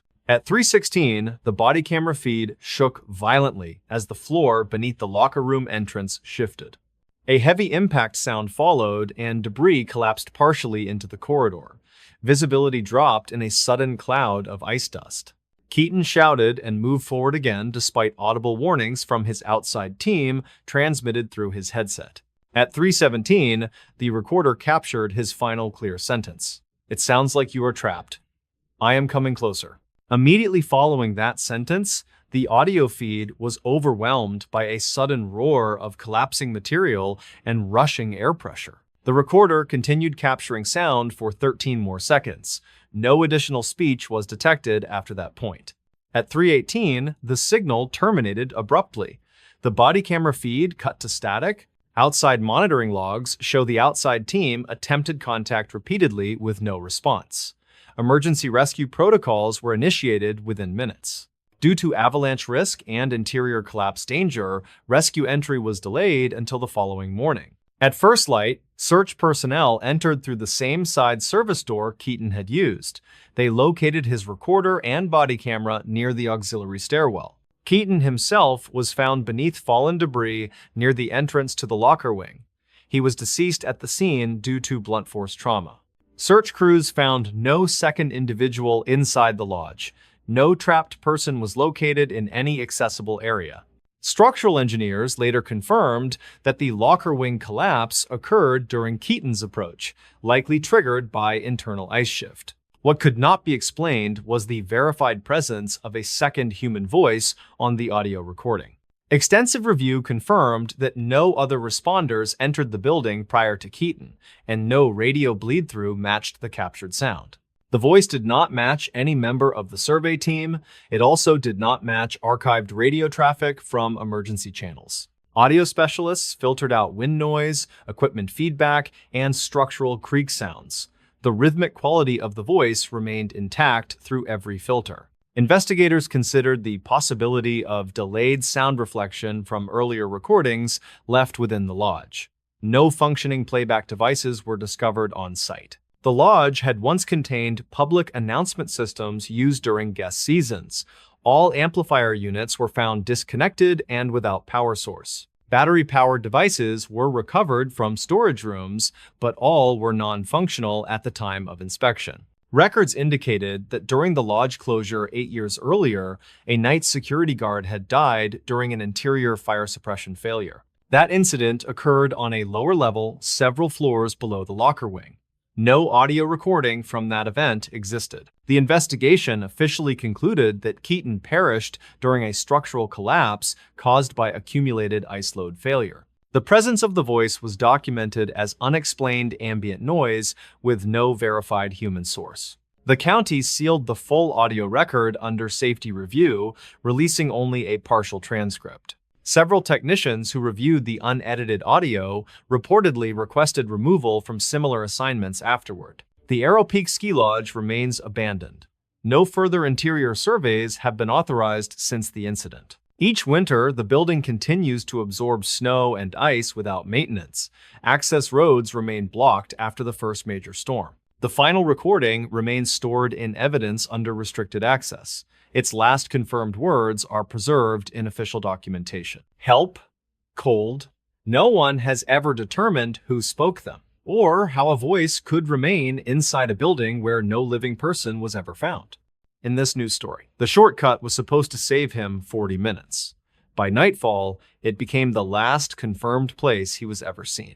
Darius Klein was 31 and worked late shifts as a facilities technician for a medical supply warehouse on the edge of a mid-sized mountain town. He was known among co-workers for never missing a shift and for taking the same route home every night without variation. His reliability was routine, almost ritual, and he rarely made spontaneous decisions without careful thought. On the evening of January 12th in 2020, a fast-moving winter system swept across the region earlier than forecast. Snow began falling in heavy wet sheets just after sunset, coating roads before plow crews could fully mobilize. Wind followed soon after, lifting loose powder and driving it sideways across open stretches of highway. Darius clocked out at 6:17 and walked alone to his dark blue pickup in the employee lot. Co-workers later said he mentioned wanting to beat the storm before it worsened in the higher elevations. He sent a short text to a family member saying he was heading home and might lose signal past the ridge. Under normal conditions, his drive home took just under an hour along the main highway loop. That route stayed plowed but added distance through a broad valley before climbing back toward his neighborhood. There was another way, known locally as the Timbercut Road. It reduced the drive by nearly 40 minutes, but climbed sharply through dense forest and narrow switchbacks. The road was officially listed as seasonal, with limited winter maintenance and long stretches without guardrails or lighting. Darius had used it twice before during light snowfall and made it through both times without incident. Those previous drives likely influenced the decision he made that night. At 6:36 that evening, his phone connected to a cell tower near the Timbercut entrance.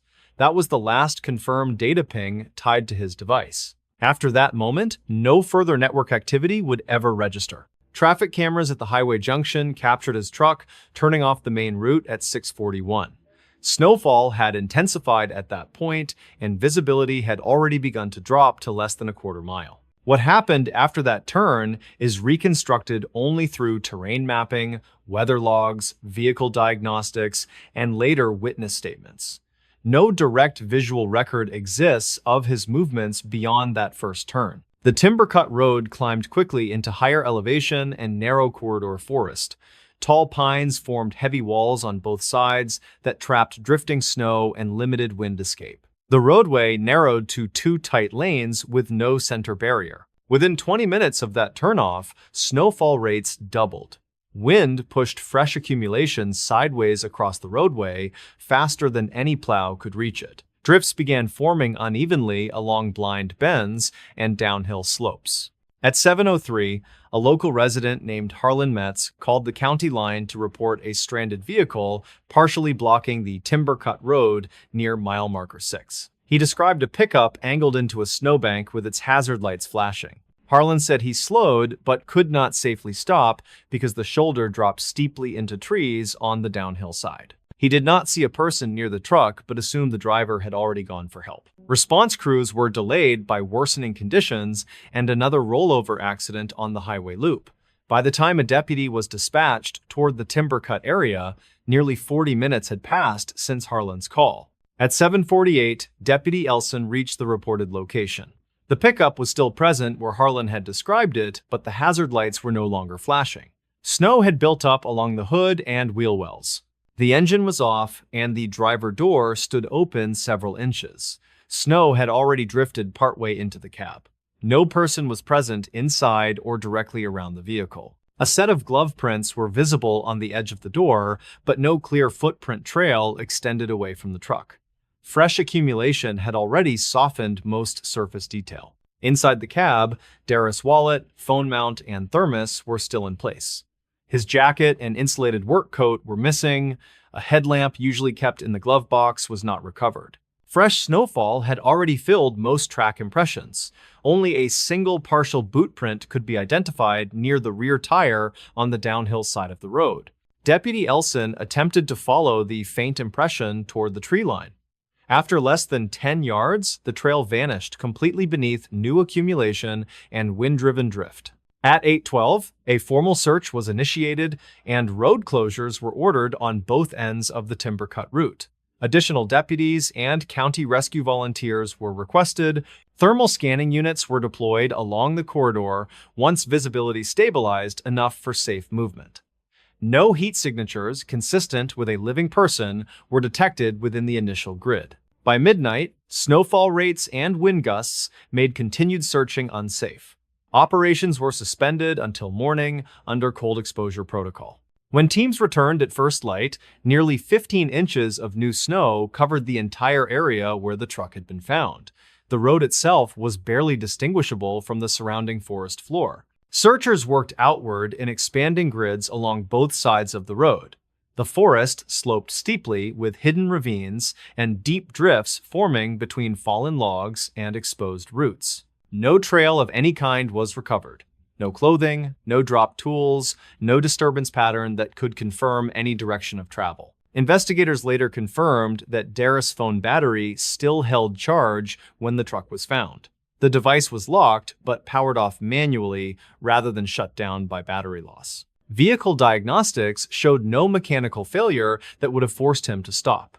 The fuel tank was half full and no impact damage was recorded. Tire tracks showed he had not attempted aggressive turning or reversing before stopping. Weather logs showed that wind chill values at that elevation dropped below -10 within 30 minutes of his last confirmed movement. Exposed skin could develop frost injury in minutes under those conditions. Hypothermia was listed as the primary environmental risk factor. However, no evidence of collapse, shelter building, or fire attempt was documented anywhere in the search grid. Drone surveys conducted 3 days later after snowfall settled revealed no exposed gear or fabric visible from above. Tree canopy and uneven drifts concealed much of the ground surface. Canine units returned repeatedly over several weeks whenever conditions permitted. Each attempt ended without a confirmed scent trail. Wind and snow were determined to be the primary reason for scent loss. The single witness, Harlan Metz, was re-interviewed multiple times. His account remained consistent. He stated that when he passed, the driver door was already open, but he saw no person nearby. Harlan said he slowed briefly but could not see anyone along the shoulder or between the trees. He assumed the driver had left moments earlier to find help. Roadside phone records revealed no outgoing calls from Darris after he turned on to the Timbercut route. No emergency call was ever placed from his device. Search radius expanded into deeper forest ravines and downslope river channels as spring approached.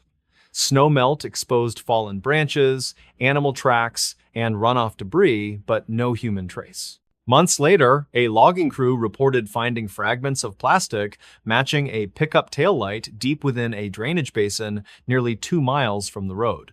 Forensic comparison could not conclusively match the fragments to Darris' vehicle, though size and color were consistent. No metal debris, paint transfer, or frame material was found nearby. 1 year later, a hiker located a single work glove partially buried beneath regrown underbrush west of the Timbercut corridor. The glove matched the brand issued by Darris' employer. It could not be uniquely tied to him due to lack of serial marking and common regional distribution of the same model. No other personal property was found within several hundred yards of that location. The official case classification remained missing under hazardous winter exposure with probable accidental cause undetermined.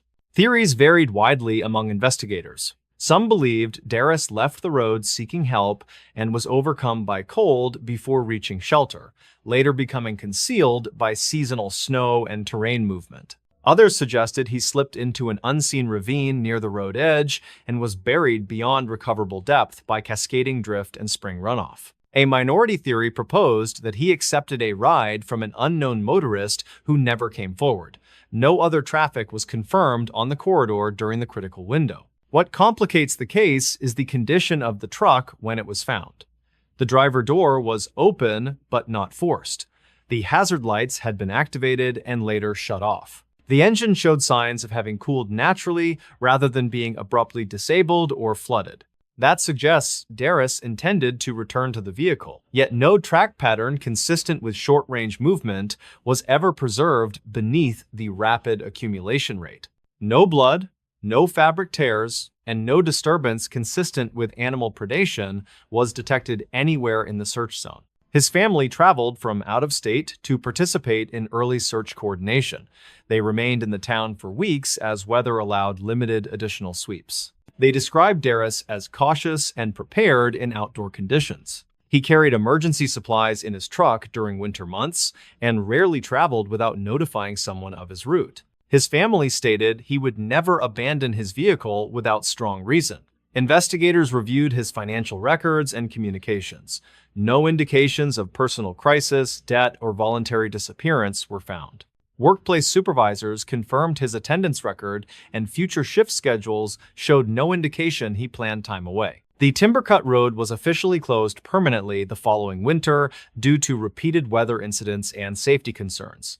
A steel warning barrier now blocks the original access point. His family continues to visit the general area yearly during the safest season when snow has fully cleared and foliage visibility is highest. No trace has ever emerged that confirms what direction he walked or how far he may have gone. The mountain eventually reclaimed every mark that night left behind. What remains on record is only this: a man took a winter shortcut to save time, and he never made it home. In this news story, the camera kept recording long after the roads closed, and what it captured in the final hours left investigators with questions that were never fully answered. The Pine Ridge Rest Stop sits along a rural highway that cuts across an open plateau before climbing into forested highlands. It serves long-haul drivers and winter travelers caught between towns when storms move faster than forecasts predict. On the night of February 9th in 2018, a fast-forming blizzard overtook the region with little advance warning. Wind rose first in powerful, erratic bursts, then heavy snow followed in dense, shifting bands that erased visibility within minutes. By 8 in the evening, highway patrol shut down traffic in both directions. Several vehicles were already parked at the rest stop when the closure was announced over emergency broadcast. Among them was a beige crossover driven by a man named Nolan Drisk, who was 42 and worked as a regional appliance delivery contractor. He had left a nearby city late that afternoon and was caught by the sudden closure. Two long-haul tractor-trailers were also parked near the rear lot, angled toward the wind.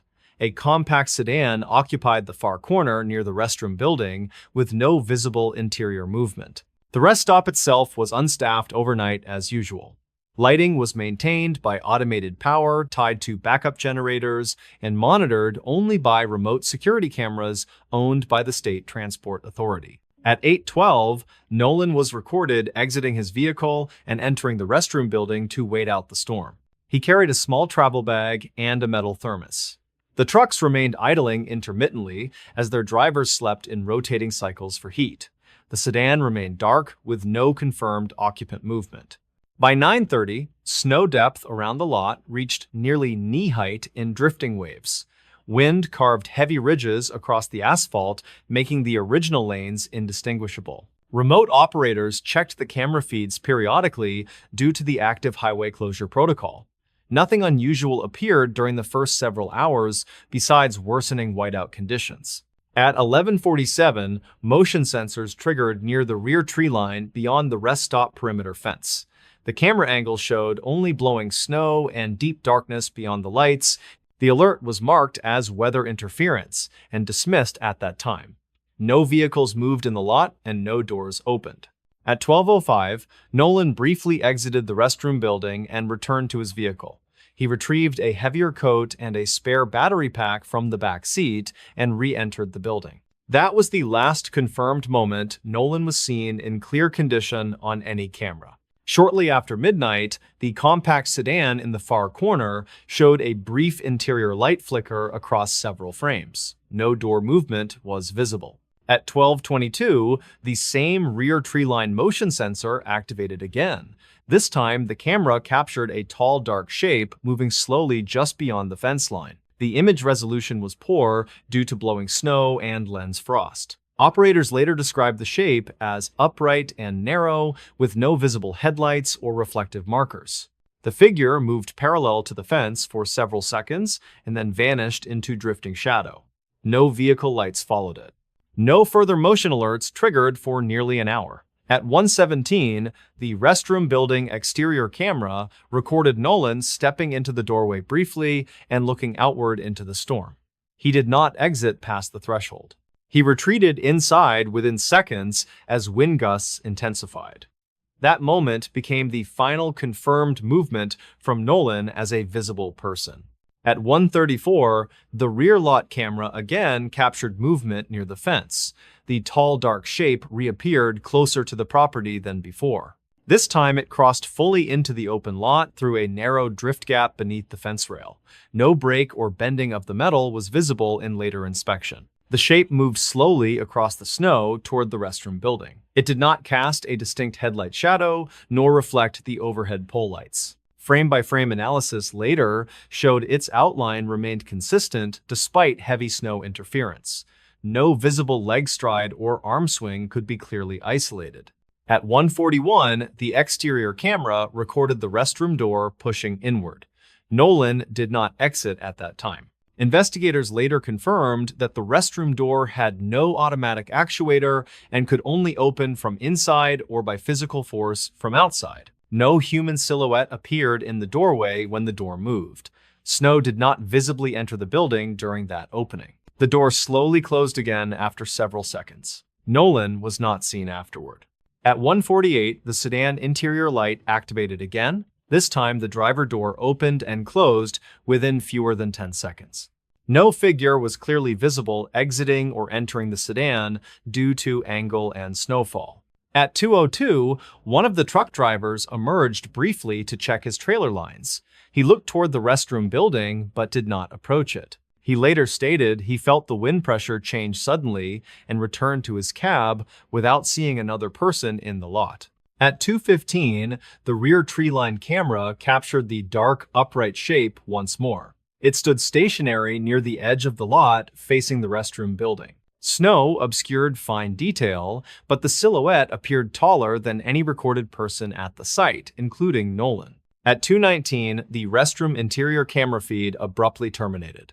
Power to the exterior cameras remained active and uninterrupted. Technicians later confirmed no grid outage or generator fluctuation occurred at that time. Only the interior feed froze. At 2:23, the exterior building camera showed the door opening once more. Again, no person was visible entering or exiting. Minutes later, both long-haul truck engines shut down almost simultaneously as drivers conserved fuel through the coldest hours before dawn. At 3:06, the sedan headlights turned on briefly, then went dark again.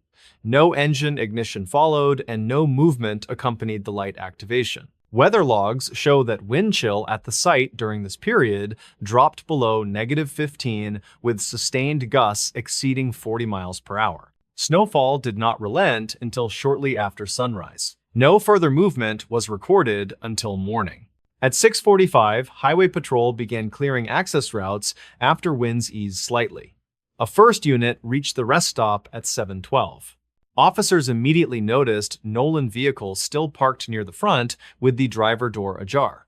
Snow had drifted halfway into the cabin. Inside the restroom building, Nolan was not located in any stall. His travel bag remained on the sink counter. His thermos was still warm to the touch, according to first responder notes. His heavier coat was missing.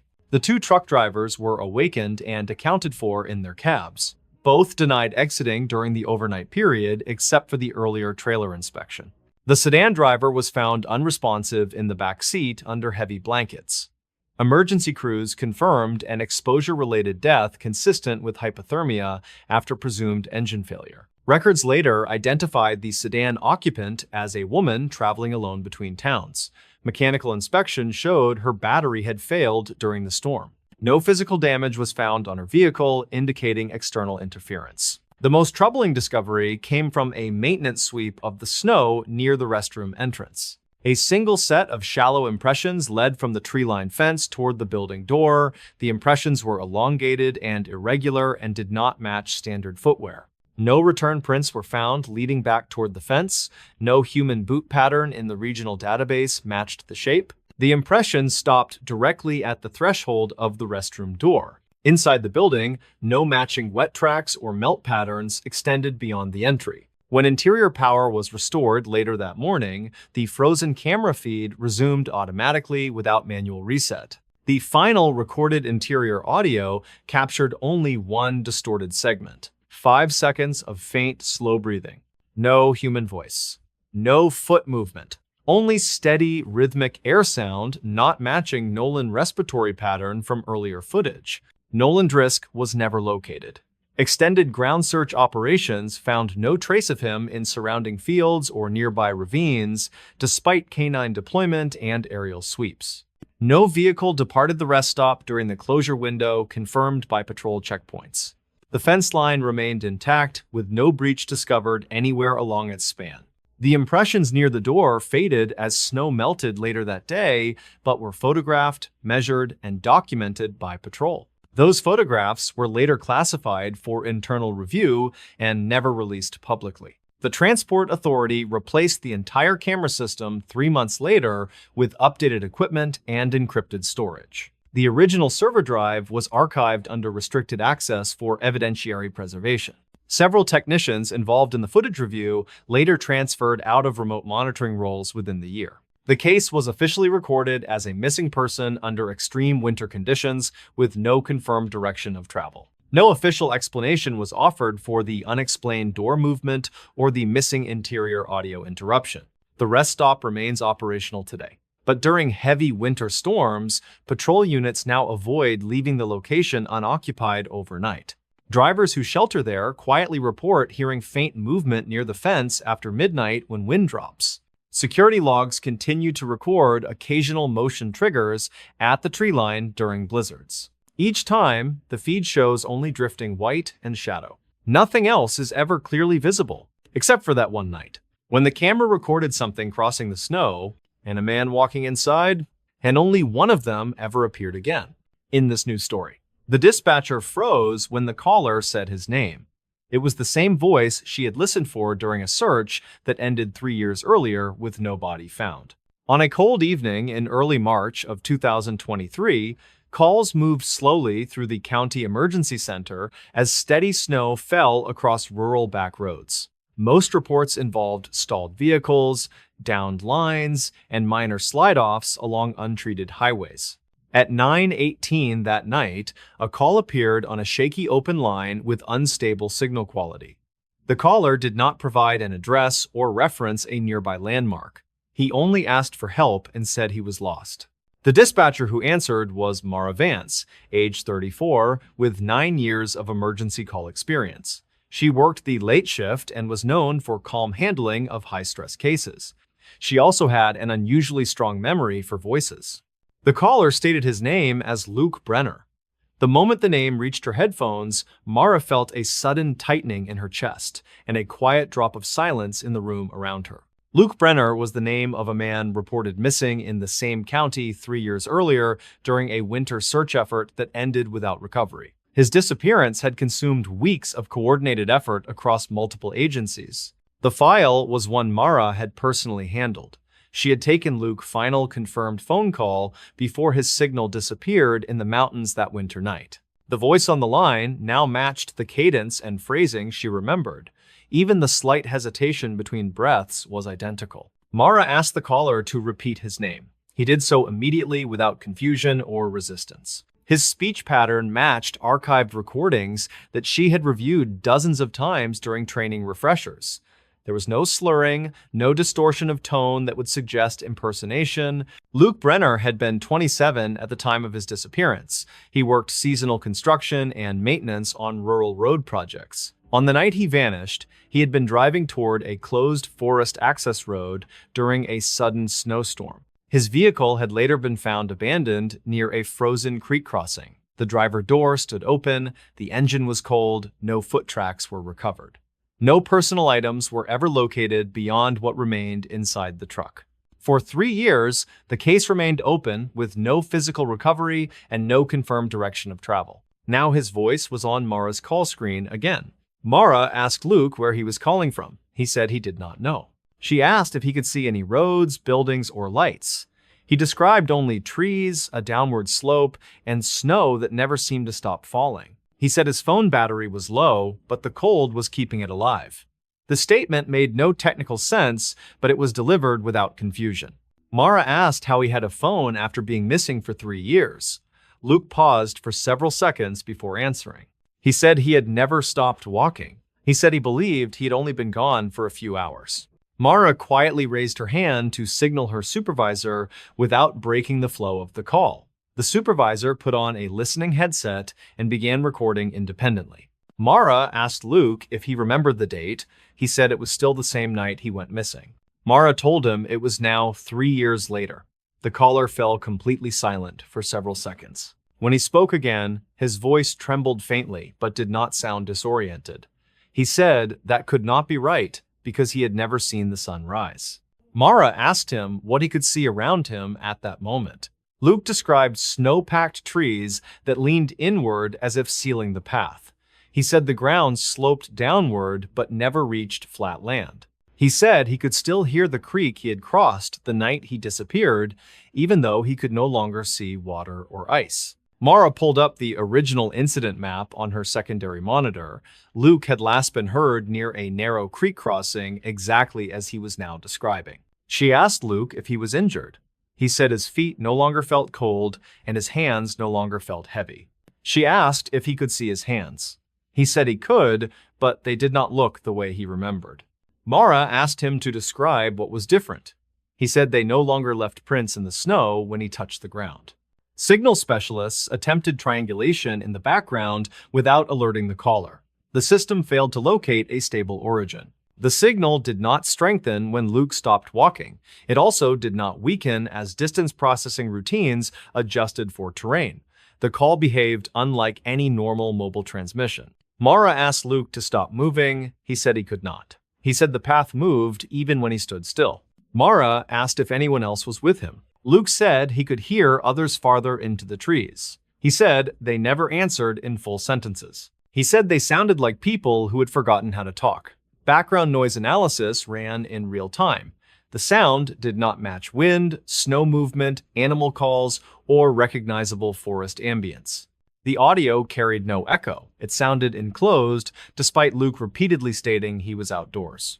Mara asked him to describe any landmarks. Luke said there were wooden posts buried in the snow with no signs attached. He said each post leaned inward more sharply than the last, as though marking a corridor that narrowed. Mara compared this with search grid records from 3 years earlier. No such structures existed in the documented area. Mara asked Luke if he could see the sky. He said it was only white and never changed. She asked if it was snowing. He said the snow never landed on him anymore. At 9:34, the supervisor requested a secondary voice confirmation. Another dispatcher spoke briefly to Luke. He responded immediately to both voices without confusion or delay. The transition caused no latency or distortion in the call stream. The phone battery metadata remained static. It did not drop even after extended active time. Mara asked Luke to activate his phone camera. He said there was no option to do that anymore. Mara then asked him to describe what he had done in the hours after he vanished 3 years earlier. Luke said he followed the sound of running water until it stopped sounding like water. He said the sound became like breathing. He said that was the moment he realized the forest no longer had direction. Mara felt her hands trembling but kept her voice steady and slow. She asked Luke if he remembered talking to her the night he went missing. He said he remembered only her voice. He said she was the last person who sounded real. At 9:41, the call distorted suddenly and dropped to near silence for several seconds. When the audio returned, Luke's voice sounded farther away but remained intelligible. He said something had noticed the light from his phone. Mara asked what he meant.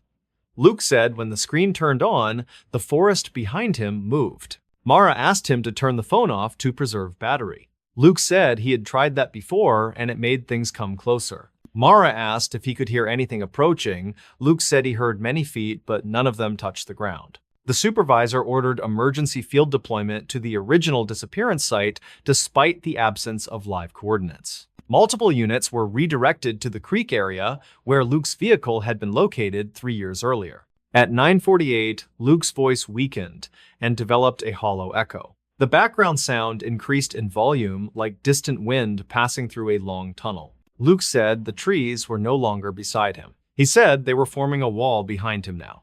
Mara asked him to turn around. He said there was no behind anymore. Mara asked Luke if he was afraid. He said fear left him long ago. He said he was tired of walking in place. At 9:52, field units reported reaching the original creek crossing. Conditions matched archived photographs with heavy snow and frozen water flow. No footprints were found. No recent disturbance patterns appeared near the road. At the same moment, Luke began speaking rapidly on the line. He said the sound of sirens was hurting the forest. Mara immediately ordered all field units to shut down sirens. They complied without question. The background noise on the call changed instantly, as if something had drawn a long breath and released it. Luke then said something was standing where the path had been. Mara asked him what it looked like.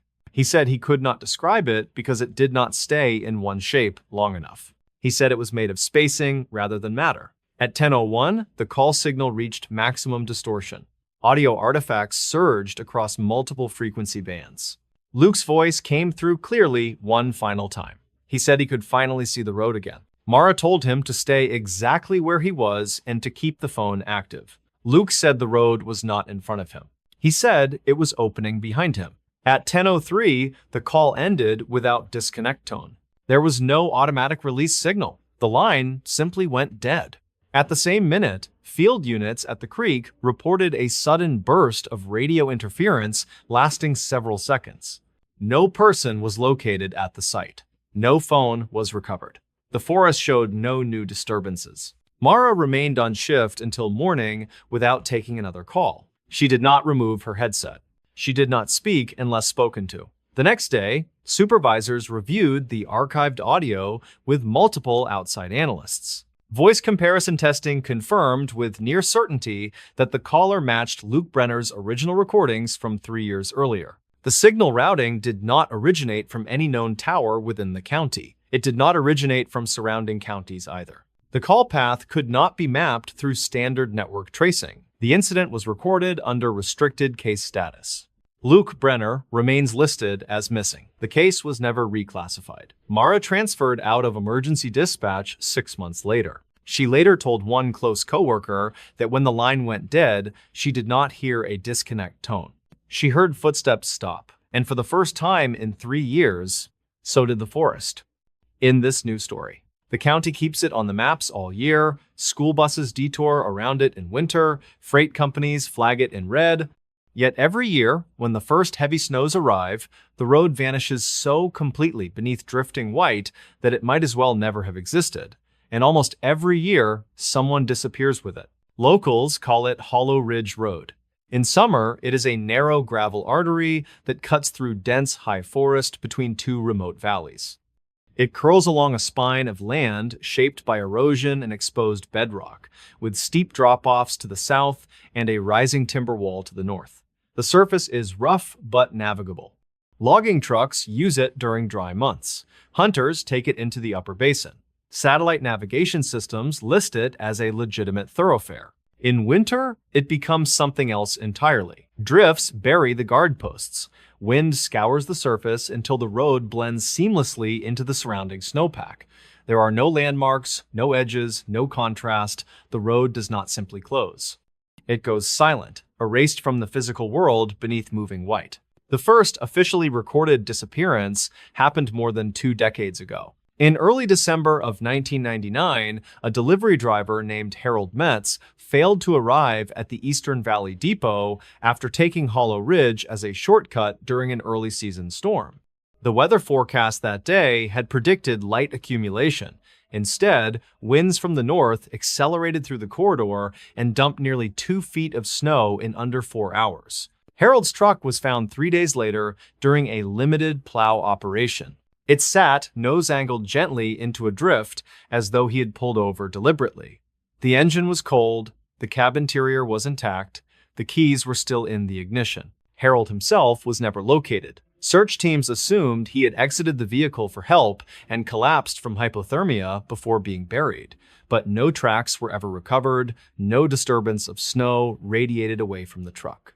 The snow around it was unbroken, as smooth as if it had fallen onto an empty shape. At the time, the disappearance was written off as a tragic but explainable winter exposure case. Then it happened again, and again. Since that first incident, at least 9 more people have vanished along the same stretch. Different ages, different genders, different vehicles, different points in the winter season. The pattern never changes. The road is always passable when they enter it, and completely erased by morning. In every case, a vehicle remains. The person does not.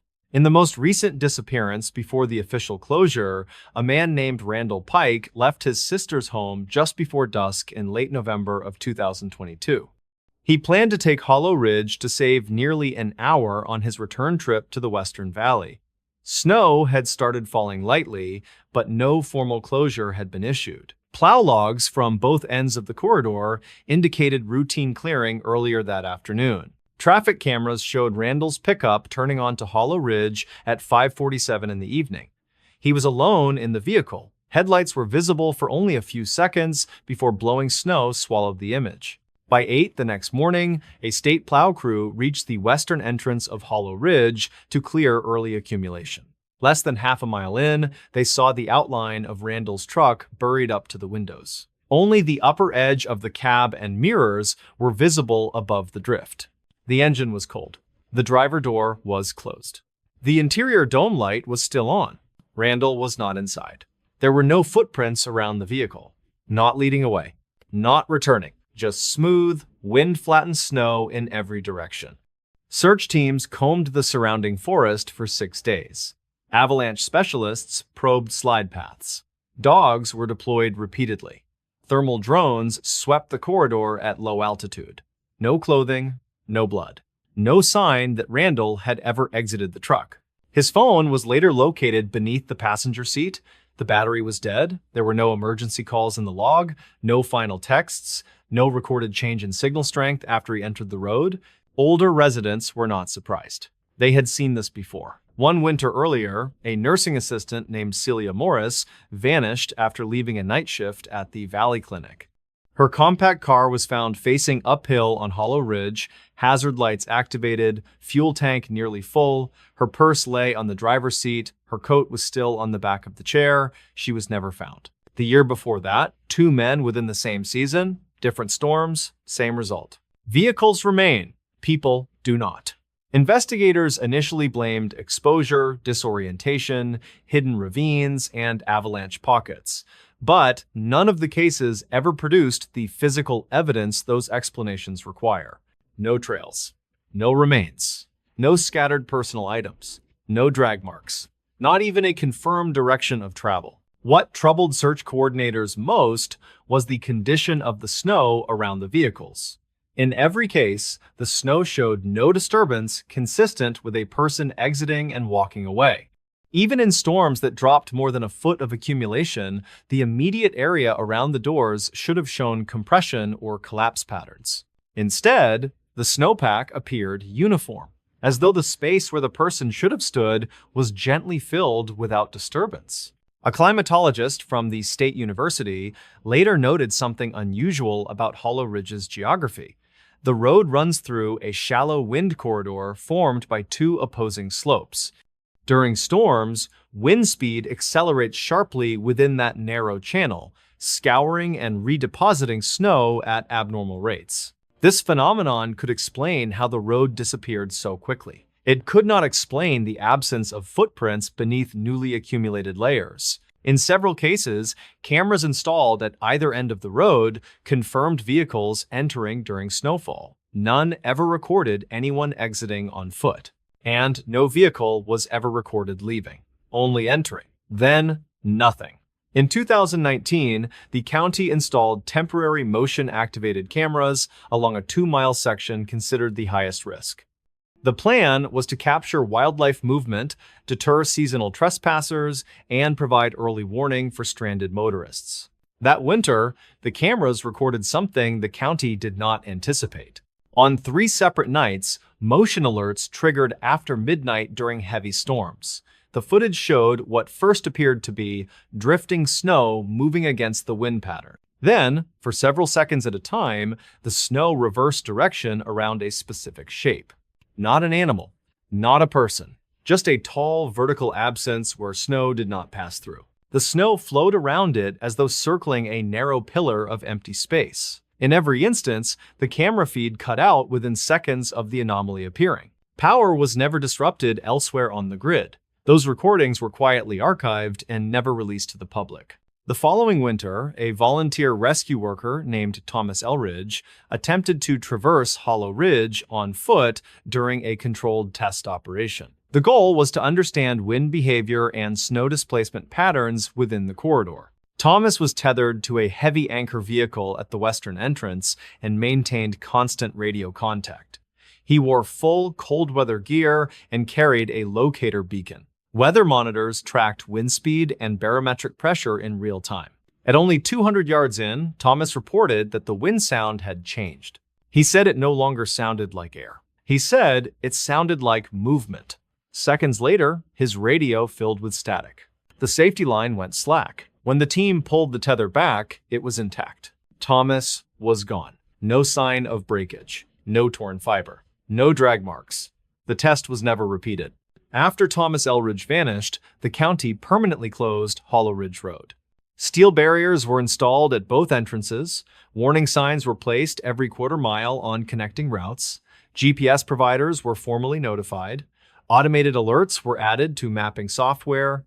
Despite this, people still attempt to use it. Some claim navigation systems reroute them there during storms. Others say visibility collapses so fast they only realize where they are after the barriers are already behind them. In every modern disappearance, authorities receive the same sequence of data. A vehicle enters the road. The storm intensifies. By morning, the road is gone, and so is the driver. No survivors have ever been found. The surrounding valleys have been searched repeatedly over the years. Remote sensing surveys, ground-penetrating radar, drainage excavation, avalanche chute mapping. Nothing has ever surfaced. Not a single confirmed human trace. Residents near Hollow Ridge avoid the area once the first heavy snow falls. They secure loose structures, they shut livestock into winter barns, they close their shutters early, and they do not go outside once the corridor wind begins to howl. Because on certain nights, beneath the wind, some of them report hearing engines.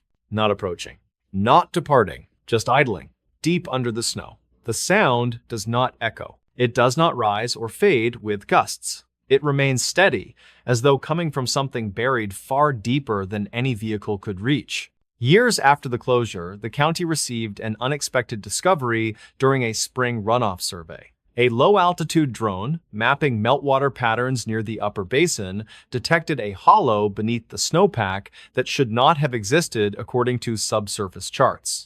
When melt cleared the area weeks later, crews found the rusted outline of a vehicle roof emerging from a depression nearly 15 feet below the former road surface. The vehicle was identified as Harold Metz's delivery truck. It was located more than a mile downhill from where it had originally been found. There was no ravine connecting the two positions. No slide path. No debris trail. The metal showed no crushing consistent with avalanche transport. It appeared instead as though the truck had been gently lowered into place under the snow across 2 decades. The cab was empty. The interior coating of frost suggested it had remained sealed for years. The keys were still in the ignition. This discovery forced the county to quietly reopen portions of the earlier investigations. New forensic examinations were authorized. A second vehicle was later found during the same runoff season, partially encased in ice within an unnatural depression near the center of the corridor. It belonged to Celia Morris. Her car showed no impact damage. The doors were unlocked. The interior was empty. Search teams attempted limited excavation around these depressions using stabilized trench methods. Every time, equipment readings became unreliable once they reached a specific depth. Magnetic anomalies distorted instrument behavior. Ground radar returned inconsistent empty space results that shifted between scans. Digging operations were suspended. State authorities redirected the area into a restricted geological research zone. The public was never informed of the recovered vehicles. Since the closure, no official winter travel has been permitted through Hollow Ridge. Yet, disappearances continue. Hikers in neighboring areas occasionally report seeing tire tracks crossing open snowfields that lead toward the old road alignment. Drone patrols find no such tracks from the air. Once, during a January blizzard in 2024, a plow operator temporarily lost visual contact with the valley wall and found himself drifting toward the old western entrance. He reported seeing taillights ahead of him in the whiteout.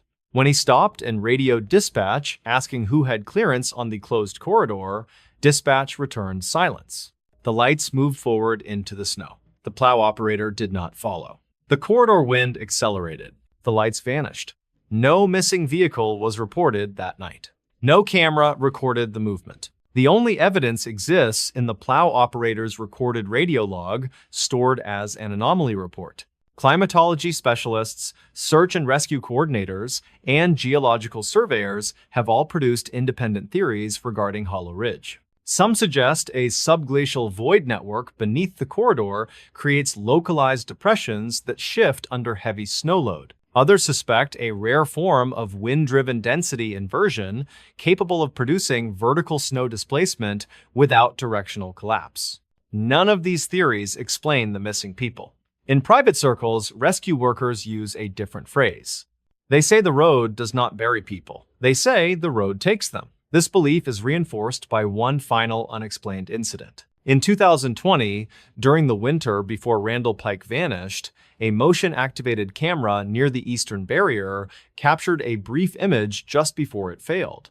The photograph shows snow flowing normally across the corridor. Then, at the center of the frame, that same tall vertical interruption appears. Behind it, partially obscured, is a human figure standing at a distance. The figure is facing the camera. The expression cannot be seen, but the silhouette matches the height and build of a man listed as missing on the road 4 years earlier. The timestamp places the image at 2:23 in the morning. No report of a person being on the road was filed that night. No emergency call was placed. Every attempt to recover higher resolution detail from the damaged file failed. The image remains in restricted evidence storage. Residents still avoid the area once snow begins to fall heavily. County workers assigned to winter monitoring refuse overnight shifts near the ridge. And every winter, when storms erase the last visible markers of Hollow Ridge Road, a small group of search coordinators quietly check the missing persons logs. Almost every year, a new name appears. The road does not connect two valleys anymore. It connects entry with absence. And when the wind howls through the buried corridor at night, carrying the muffled echo of engines idling beneath layers of shifting white, the people who live nearby no longer wonder whose vehicles they belong to. They know. Because no one has ever driven out of Hollow Ridge once the road has disappeared. And no one who has vanished there has ever been returned. In this news story, the call came in just after midnight. It was logged as routine. By sunrise, it became the final confirmed record of Ranger Eli Mercer ever being alive. Eli Mercer had worked the northern district of Redwood Trace National Preserve for 8 years. He was known among staff as methodical, quiet, and unusually strict about protocol. He never skipped check-ins, never ignored boundary rules, never altered assigned patrol routes without written authorization signed by a district supervisor. His reports were known for being brief, factual, and consistently on schedule. Among Rangers, this made him predictable. Predictable in structure, predictable in routine, predictable in caution. That is why what he did on New Year's night of 2022 still confounds every investigator who later reviewed his case. Snow had fallen steadily across the preserve since the afternoon of December 31st. By dusk, visibility dropped to less than a quarter mile in most interior zones. Wind pushed accumulation into deep drifts against service buildings and closed ranger stations. The outer winter campground had already been sealed for the season. Only essential law enforcement personnel were permitted beyond the interior access gates. Eli was assigned to overnight monitoring of the western access corridor. It was considered low-risk winter duty, mostly involving weather readings, motion sensor verification, and passive wildlife movement logging. The shift normally required no physical patrol beyond the plowed perimeter road. At 11:48 that night, he completed a routine radio check with the Southern Watch Station. His voice was clear, calm. No irregularities in pulse or respiratory cadence were detected in the transmission. Wind gusting at moderate intensity. Visibility near zero in interior corridors. At 12:03, the automated perimeter system triggered a silent motion alert in Zone C7. Zone C7 was not merely restricted, it was sealed. The zone contained the remains of an abandoned wildfire observation tower and an unstable network of sink ravines beneath it. During a controlled demolition attempt 12 years earlier, underground collapse had forced evacuation of the site. Structural instability remained permanent. Protocol required that no ranger enter the zone on foot during winter months under any circumstances. Motion alerts within C7 were typically verified via aerial drone passes, thermal scans from boundary towers, or deferred until daylight.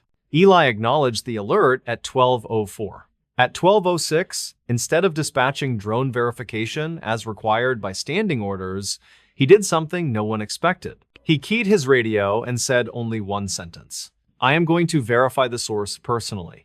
The dispatcher on duty attempted to override the directive instantly. The system showed the transmission reached Eli's unit. There was no verbal acknowledgement. At 12:11, his GPS tracker showed movement away from the plowed patrol road and toward the closed interior trail leading directly into Zone C7. From this moment forward, every step he took violated written safety procedure. At 12:19, Eli reached the final locked barrier on foot. Camera footage from the static security tower shows him unlocking it with his issued access key. He pauses briefly before opening it. Snow obscures much of his figure. Only his reflective shoulder strip and helmet outline remain visible for several frames. No ranger had crossed that barrier on foot during winter in more than 12 years. Dispatch repeated the order for immediate return. Again, there was no response. At 12:24, his body camera activated automatically when he crossed into the sealed zone. The footage shows heavy snowfall, rapidly collapsing visibility, and the faint vertical outline of the old fire tower rising through the tree line. Wind noise dominates the audio, his breathing remains steady. He advances slowly along a narrow ridge path above the ravine network. The ground beneath the snow shows subtle sagging patterns consistent with subsurface voids. At 12:29, Eli stops walking. The camera view lifts abruptly as if he raised his head. He speaks one word, "Hello." No reply is audible. He resumes walking. At 12:33, the camera captures movement near the primary ravine edge. Something passes across the snowfield roughly 30 yards ahead. Resolution is poor due to snowfall. Digital enhancement later confirms the movement is bipedal but does not match any known wildlife gait common to the preserve. Eli stops again.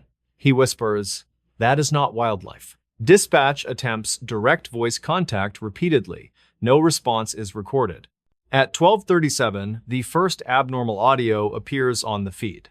Beneath the wind, a second sound emerges.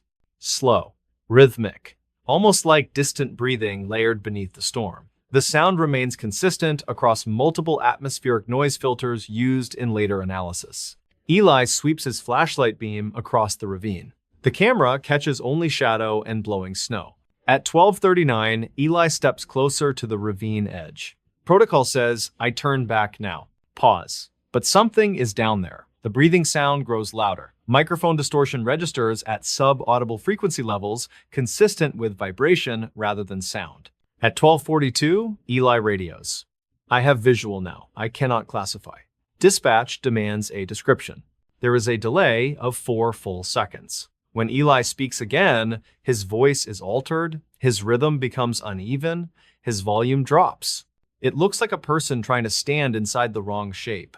At 12:44, the camera catches a partial silhouette near the ravine floor. It is upright, facing him. Its proportions are inconsistent. The shoulders narrow sharply upward, the limbs bend at angles that defy joint mechanics, snow accumulates around the base, but not on its surface. Light does not reflect from it normally. No footprints exist around it, no compression of snow beneath it. It appears to be resting on intact accumulation without weight displacement. Eli steps backward. The silhouette moves forward. It does not step. Distance simply collapses between them. At 12:46, Eli draws his sidearm. "Do not come closer." The silhouette stops. The breathing sound ceases instantly. Total silence follows. Even wind noise drops from the microphone.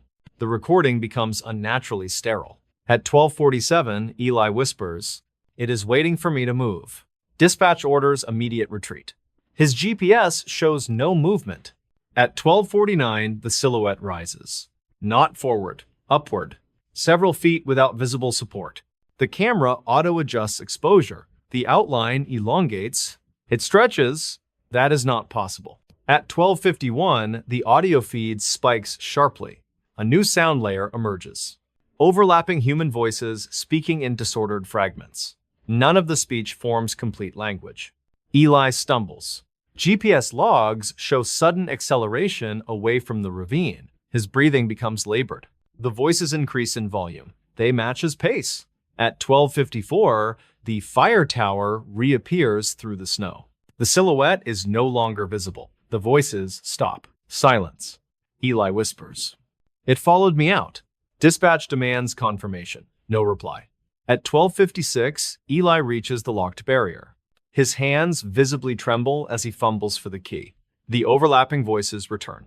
Directly beside him, the camera jolts violently. The feed goes black. When it returns, the camera lies on its side. Eli is not in frame. The voices continue for 4 more seconds. Then they stop. At 12:57, the body camera feed ends. At 12:58, Eli's radio transmits a final 2-second burst. It contains only one sound, breathing, not his, and not alone. At 1:14, a ranger response team mobilizes. They reach the sealed gate at 2:39. The gate stands open. The access key remains in the lock. The body camera is located 20 yards inside. Eli Mercer is gone. Search operations continue for 3 days. No footprints. No blood. No damage. No remains. The ravine beneath the silhouette's last position is probed down to 20 meters. Nothing is found. Thermal scans detect no residual heat. The footage is sealed under federal park security classification. Zone C. 7 remains permanently closed. What followed in the months after Eli's disappearance was not publicized. But internal records show the following developments. Within 2 weeks of the incident, 3 separate rangers filed formal psychological strain requests and transferred out of field duty. 2 dispatchers requested permanent reassignment to non-emergency roles. 1 technician who reviewed the raw audio resigned within a month. In April of that year, survey drones performing avalanche mapping over Zone C. 7 recorded multiple thermal anomalies beneath the snowpack. Each reading appeared cylindrical, vertical, stationary. They vanished when drones descended below a specific altitude threshold. Ground radar returned empty space anomalies at identical coordinates. The Preserve Geology team listed the anomalies as sensor interference. Those sections were fenced beyond public maps. In late summer, controlled drilling was attempted at a depth of 16 meters. The drill encountered no rock, only empty space. Once the bit broke through into the void, internal pressure readings dropped abruptly. Equipment malfunction followed. The drill shaft was retrieved, collapsed inward, as though exposed to vacuum. The void was never breached again. By winter of the following year, motion sensors in Zone C7 continued to trigger during snowfall. No verification was attempted. The alerts were simply logged and archived. In debrief interviews, several rangers independently reported hearing radio static on their personal units when driving past the sealed zone during storms. The static resembled overlapping speech beneath snow noise. No official correlation was acknowledged. Eli Mercer remains listed as missing under hazardous winter exposure. No memorial site exists within the preserve. His route log ends at the sealed barrier. What remains unresolved is not only where Eli went, but why the thing in the ravine waited. Investigators reviewing the incident later came to a quiet consensus on one point. Whatever emerged at the ravine that night did not attack immediately. It observed. It evaluated. And when Eli attempted to leave its zone, it followed. The preserve now carries an unofficial internal rule. No ranger ever responds in person to anomalies in Zone C7 again, no matter what triggers, no matter what moves.